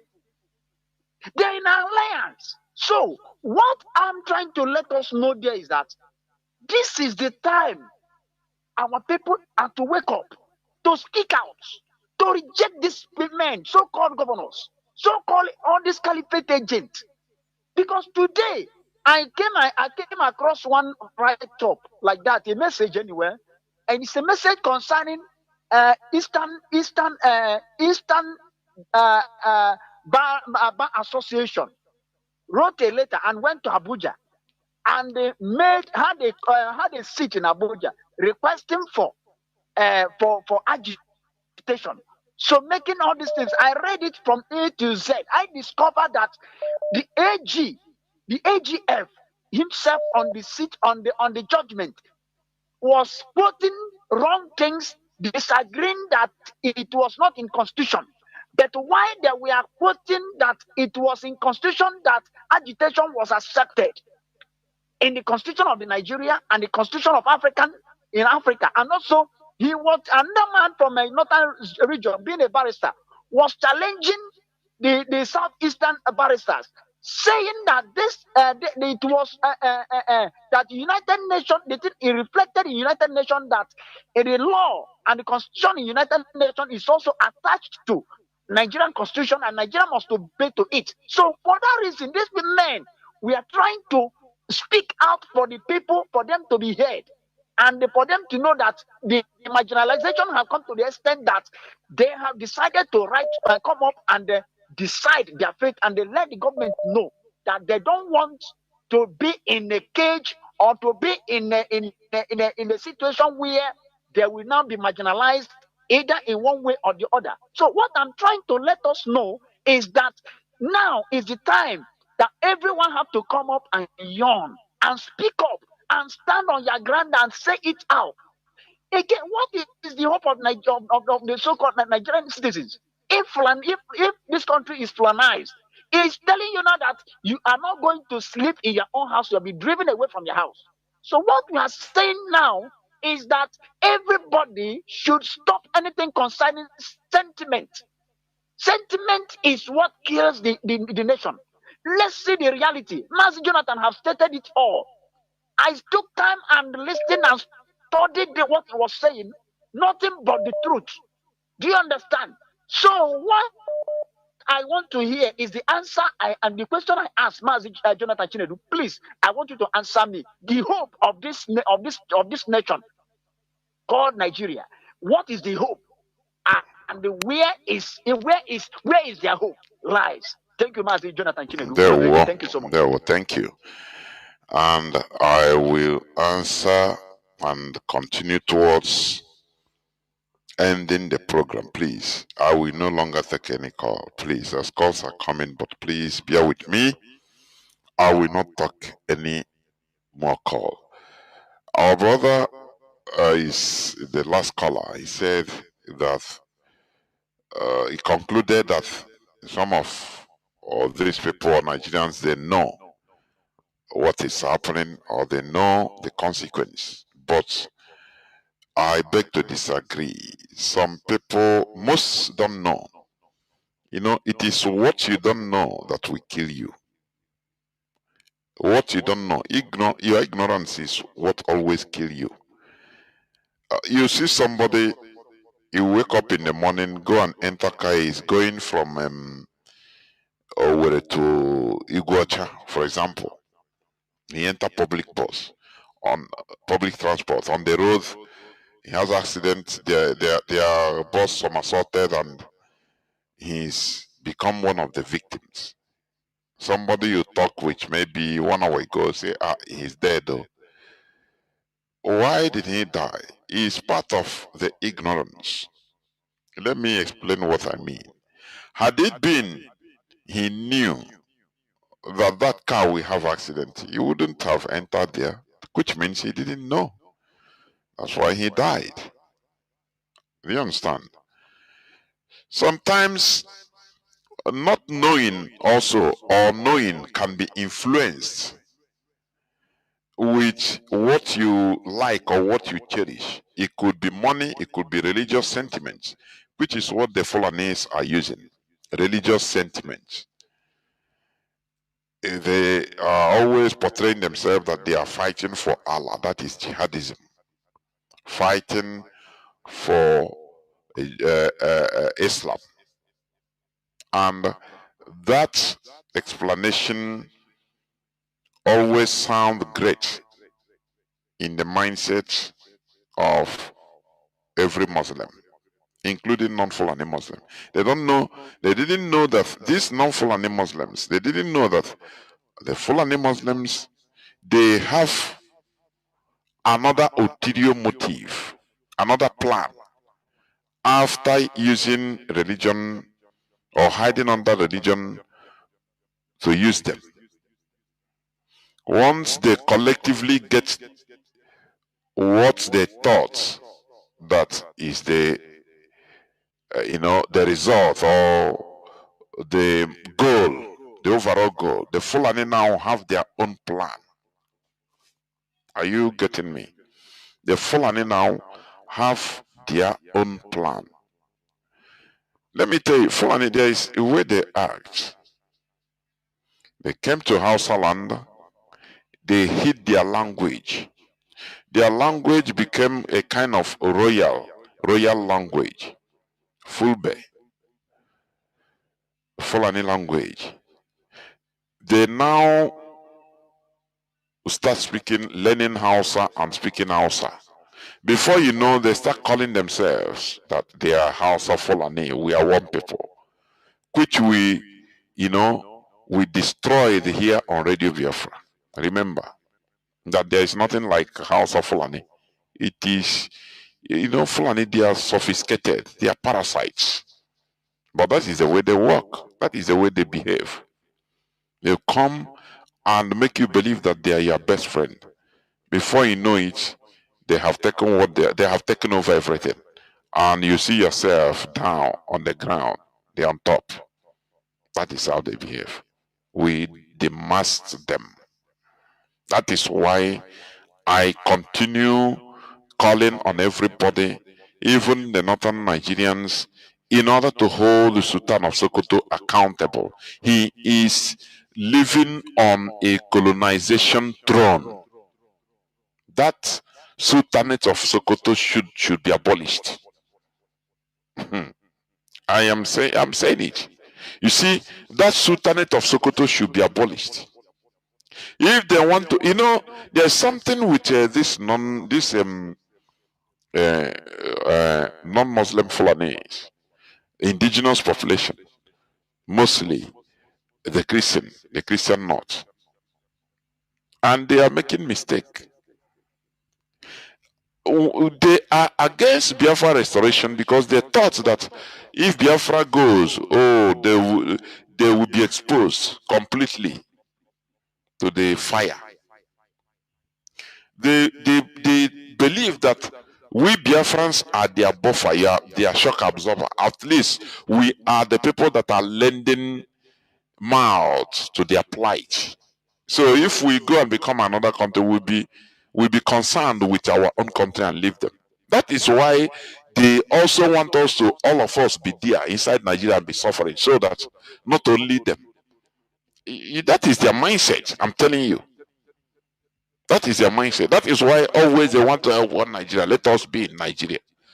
Without them understand, I've explained this several times concerning India independence. India reorganized themselves and they come up as two countries during independence in 1947. They reorganized themselves. Go and study that India independence, fight for independence and the India independence. Go and study it very well. You will see it was completely chaotic, anarchy. People died. There was no pronounced war, but it's more than civil war. More than 2 million people died, and more than 20 million people, left disengaged from their ancestral land, and moved out. Displacement of more than 20 million people. What do you call that?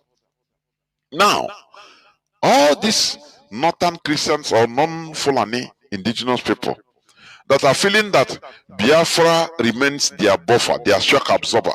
That is why they want all of us to drown there in Nigeria, so that it will not be only them. That if Biafra goes now, they will be left naked. They will be left vulnerable. That Fulani will use them do pepper soup. You can disembark from your ancestral land and come to the south for good. It happened in India. Remember when Mazi Nnamdi Kanu was on the ground? Remember what happened? 2016, 2017, if I'm not mistaken, when he came out of prison. He was moving around. Delegates were coming from even outside land, from different parts of the north, telling him that if Biafra come, they will support Biafra. People forget, but we don't forget. There's a way things will be. People, Christians from the north, will be welcome to the south, to even Biafra land, to come and settle, if they feel that we accord them. It happened in India. So they should not be thinking, having this mentality of, now if Biafra goes, we are all gone, that they are all gone. Instead, they should be they will be sabotaging what Biafra is doing, that let us all stay in Nigeria and drown there. All of us. Because they feel that if we go, that Fulani will deal with them. Please, no. No. We should target, you see, Sultan of Sokoto. We should escalate his issue. He is sitting on a throne of colonialism. Yes, Because that throne, the caliphate, the Sokoto caliphate, that is why he is the Sultan of Sokoto, meaning the Sokoto caliphate is still there. That caliphate is still there. What is caliphate doing in a democracy called Nigeria? That is what I ask Nigerians. Why? We have intellectuals. What is a sultanate? What is a caliphate doing in a democracy? What Britain played there is so complicated and so devilish that we shouldn't leave it to continue being like that. Please. We are talking about problem, but the problem is they are facing us. We are seeing it every day without recognizing. Many of us don't recognize that is a problem.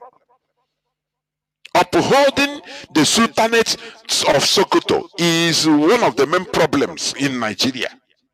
That is it.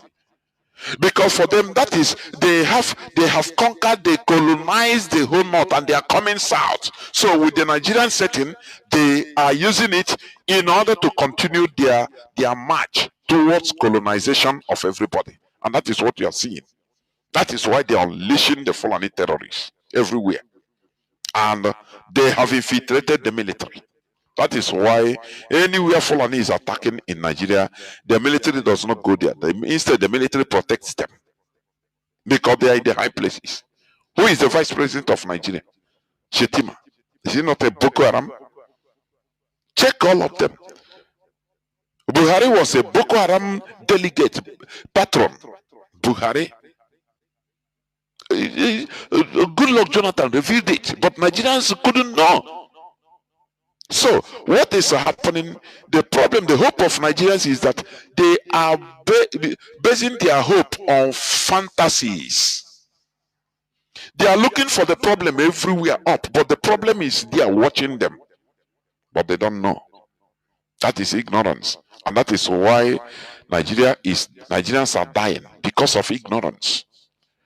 They push them to hate Igbo. Hey, Igbo is a problem. You go to TikTok or different social media, you see Yorubas attacking Igbo. What Igbos do to them, you don't know. They say we are their Mugu. We come, we develop their country, their place, and we build, we make things work. That is our offense. That is Igbo crime. So why should we do that? That is our crime to them. Do you see? So, people have different interests. There are psychopaths that good thing is not good for them. Remember, during the presidential campaign, one Yoruba man came up and tweeted that, look, he told the Yorubas that do not vote for Obi. Obi winning Nigeria election means Igbos having their own seaport and having their own international airport, which means Lagos airport and seaport, Lagos is gone. I think Obi addressed it openly. He addressed that tweet. I saw it. So, for you to understand, we are in a country, but we are not a country. It is only the Iflefus that are fantasizing that Nigeria is our country. We are in a country, but we are not in a country. Everybody is dragging to their side. But when you try to defend your people, they say you are tribalists. Be a tribalized Nigerian. They only use this, the tribalized Nigerian, on Igbo people. Only, solely, exclusively on them. A Fulani governor will tell you that, look, he is a Fulani as Fulani is number one. He is a Fulani first before anything. That being a Nigerian doesn't stop him. His nationality is to Fulani. But he's not a tribalist, is he? He's not being attacked as a tribalist. He said he regards his brothers, his Fulani brothers from Sudan, from anywhere outside Nigeria, to be his brothers than even a Nigerian. That's why in 1982 or 83, when Buhari was the junta leader, the head of state, military head of state of Nigeria, he supported a Fulani from Niger Republic, Idi Omaru, to become the president of Organization of African Unity, to the detriment of the preliminary president, the acting president already. Is it Petono? which is against even international ethics. But he did it. But Nigerians applauded him. He is not a tribalist. Fulani held the meeting exclusively for themselves in Abuja using Nigeria, Nigerian finance to finance everything. No, they are not tribalists. But they will always attack Igbo man. You're a tribalist. You're pushing us. Igbo man is always on the defense. No. We say no. We shouldn't be on the defense. Because if you continue being on the defense all the time, you will collapse. That's why we should be on the offensive. You see that seat of a Sultan of Sokoto? We need to escalate it in the media. We need to expose it more. That it is colonialism. He is sitting on a colonial throne. Because it is a throne formed 1808 after killing the Hausas by Ottoman Danfodio. He formed the Sokoto Caliphate, and he is still maintaining it to today. And you think that Nigeria will be good? They want to destroy and colonize everybody in Nigeria, every indigenous population. But they use Islamization. They hide under that name, Islamization, so that it will attract other non-Fulanis to support them. But ask yourself, why are there refugees, internally displaced refugees? Look at most of them, they are indigenous population. Who is living in their land? Millions of people that have been displaced by the Fulani terrorism. Who is living in their ancestral land? The Fulani. They brought them from outside.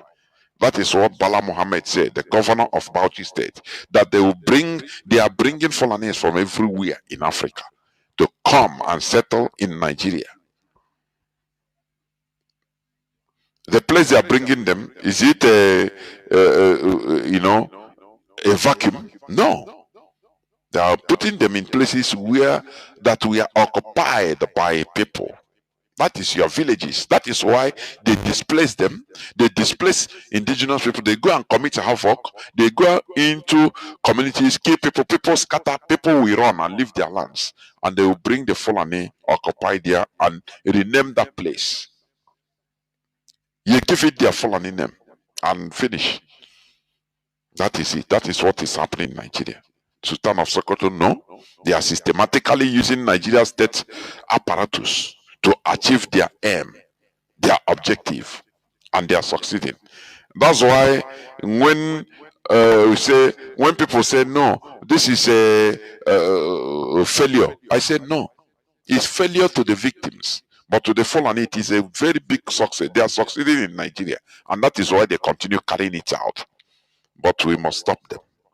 That is why we are here.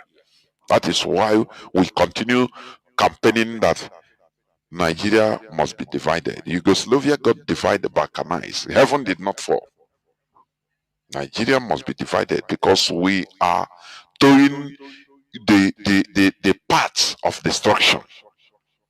If Nigeria continues existing, which means in the future, Fulani must take over everywhere and it will become a Fulani country. That is it. Accept it or not, that is what they are doing. And they are not just paying lip service. They are lobbying internationally for this. They are stealing money from resources in Biafra land, from the north. The north has resources, natural resources. They are being controlled by the Fulani. And that is what they are using to lobby. They are selling all those natural resources to foreigners to support them in their cause of the Fulanization of Nigeria. And they are succeeding. But for we that are victims, we say Nigeria is failing. No. For the Fulani, Nigeria is gradually entering into their hands completely. That is it. So we must be wise and understand that it is not yet over until it is over. For this designation of Nigeria as a state of special concern, it is not the end. It is just the beginning, please. People should understand that this is the start of the whole war. We must push on and continue pushing on because we want Nigeria to be balkanized. Nigeria state does not help anybody. The continuous existence of Nigeria is of no advantage to anybody, only mostly the Fulani. The Yoruba think that they have advantage. They have international airport and seaport, but they don't understand what is happening in Kwara, in Ondo, everywhere in the southwest. The same Fulani onslaughts. So it's better we divide and be safe and build vibrant countries in our own place than being together and year in, year out, we are shouting the same thing. No moving forward, we are retrogressing. Think about this. This is where I'm going to stop. Biafra remains our ideology. Biafra is our religion, and we must continue until victory is achieved. And our goal is the restoration of Biafra. Thank you for listening, and do not forget that tomorrow by 5 p.m., join us on X-Space at Radio Biafra Live, where many things are being spoken, Biafra regional affairs. Thank you for listening. From me.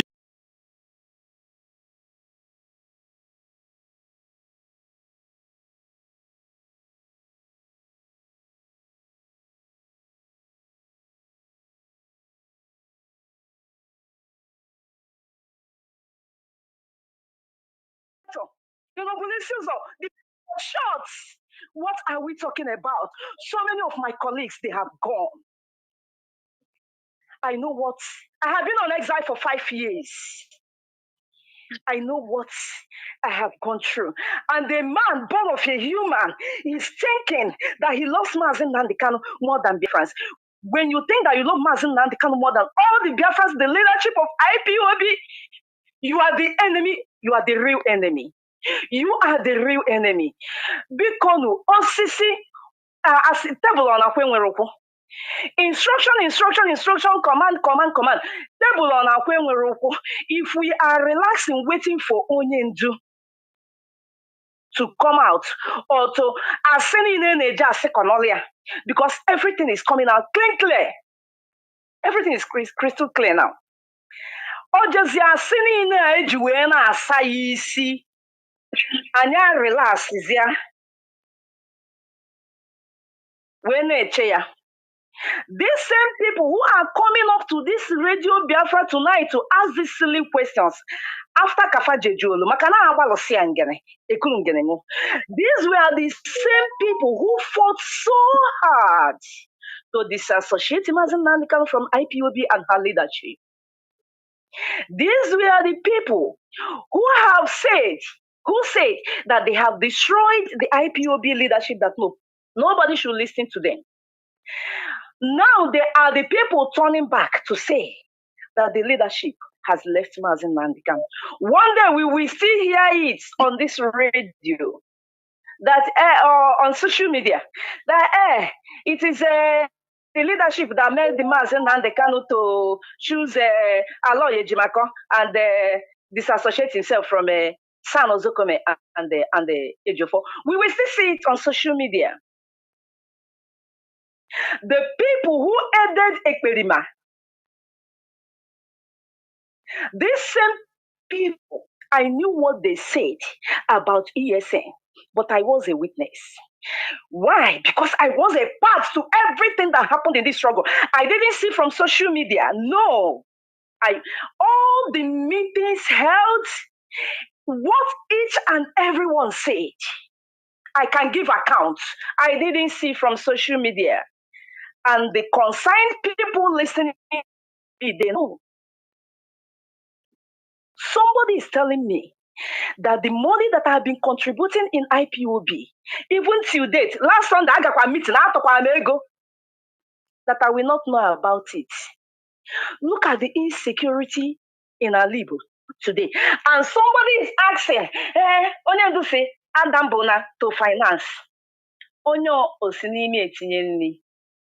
It's not that they don't know, but just that they have chosen to feign ignorance. Enwere onye na-afụcha ọnụ nnụnụ jụba kedu ebe o si eli nri. Biko a na-agba aka alịgo ọjị, a na-agba aka afụ nwata eze n'ọnụ. Our students, that they said whatever they like.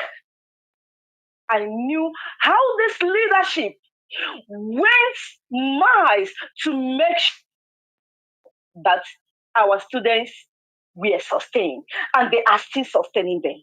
And somebody is telling you that people who are leading a movement that is not just a group, because when you say that IPOB is a group, we are undermining this movement.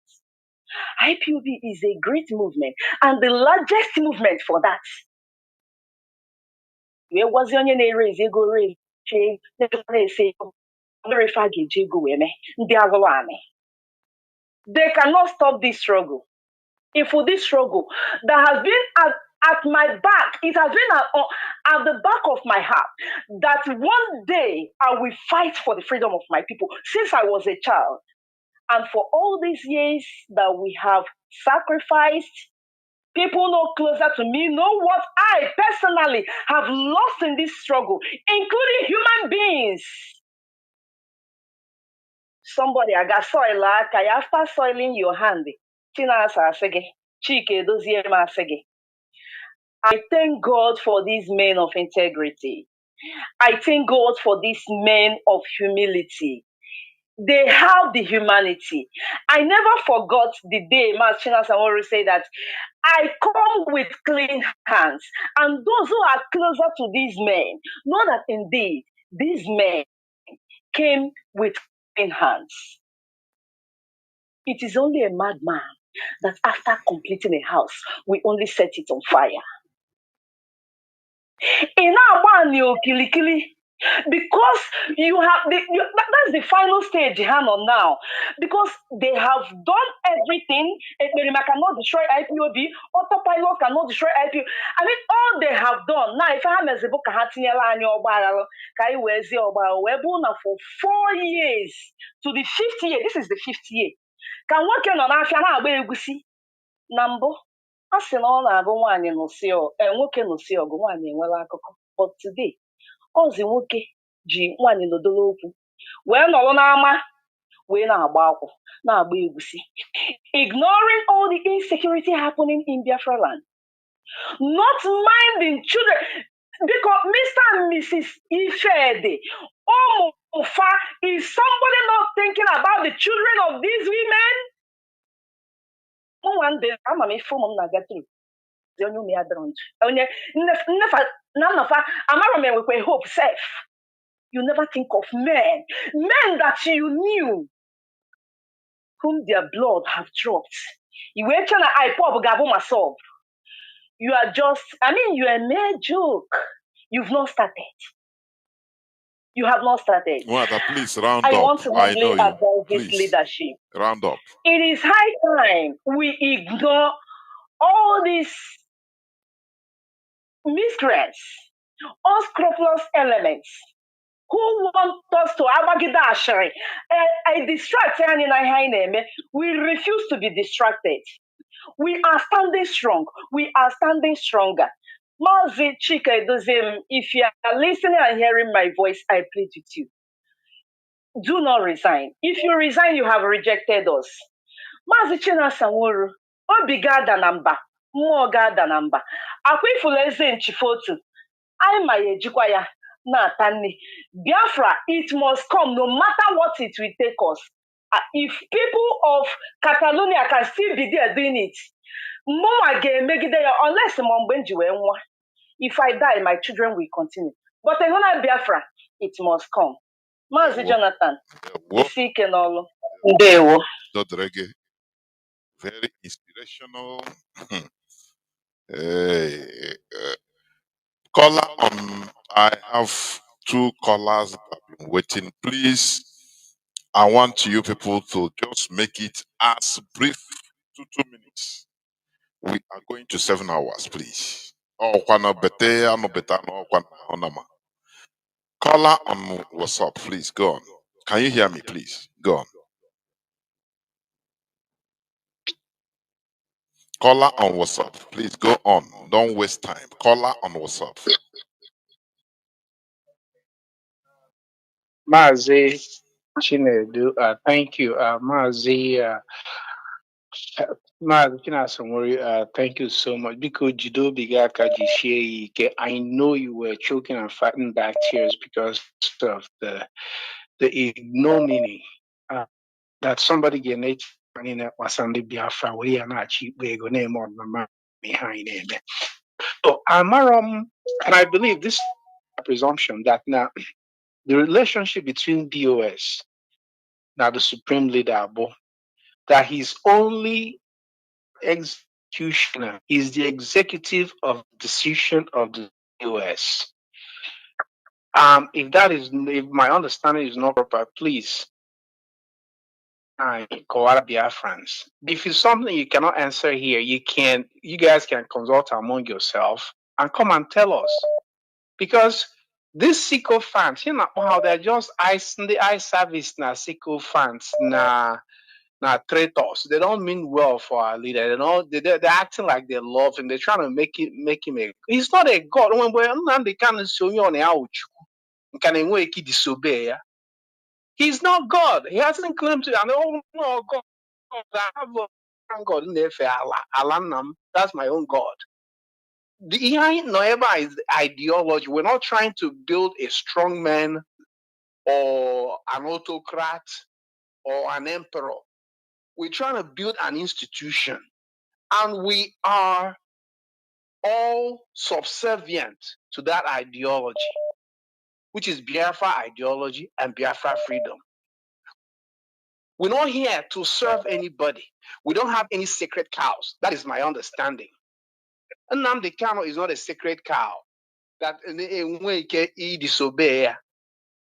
And therefore, the association, I would suggest that DOS or should stop listening to any message from Nnamdi Kanu coming to his brothers, because message not being traitors that they are, we cannot trust those messages. And my next one is this. Oh, our leader, supreme leader, disobey our leader, you obey our leader, as if to say they care. These are traitors. Has what the siblings done to this struggle, has it not amounted to treachery? In my opinion, it has amounted to treachery, and DOS should tell us if they are traitors as they should be categorized. Unuga so one nam de kano anya happy me ha ihe me traitors. And you saw hanya. My second question, which I say you don't have to answer, open all the too sensitive, unuzuko among DOS, unabiagwanyi. Assuming that now here we opportunity now to get us our freedom, whether or man they can, because it's difficult for him to be contacted ever. So I'm opening now and you need to retake action. Una get you go to ka one nam they can know as supreme leader. Because so as the Chineke, some people are trying to make him, he has to put his stamp on it before we question him.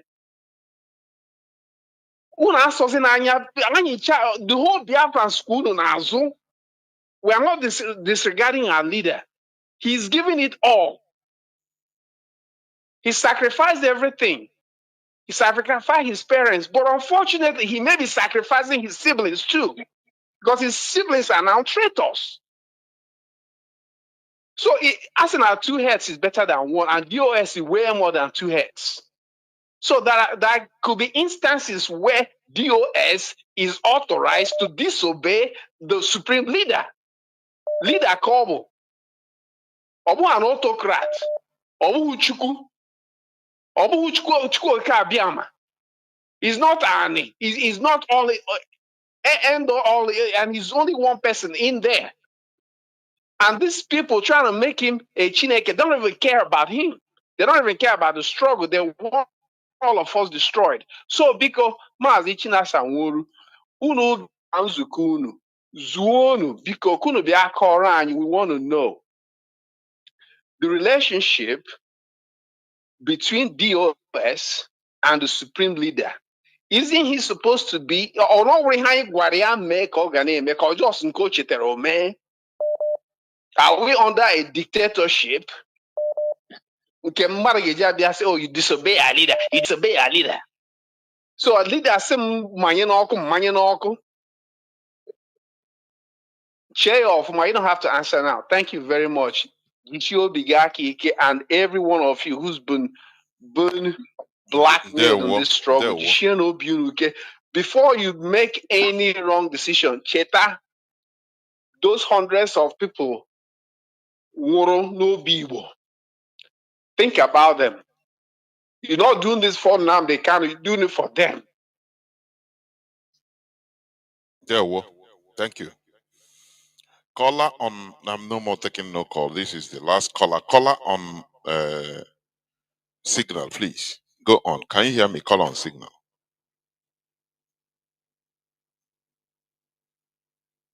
Caller on signal. Can you hear me? Caller on signal. Mazi Obasi Ejike, can you hear me, please?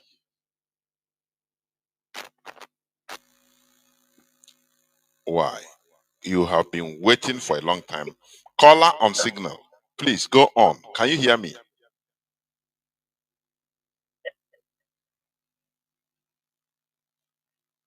Mazi, I'm not hearing you. Let you wait.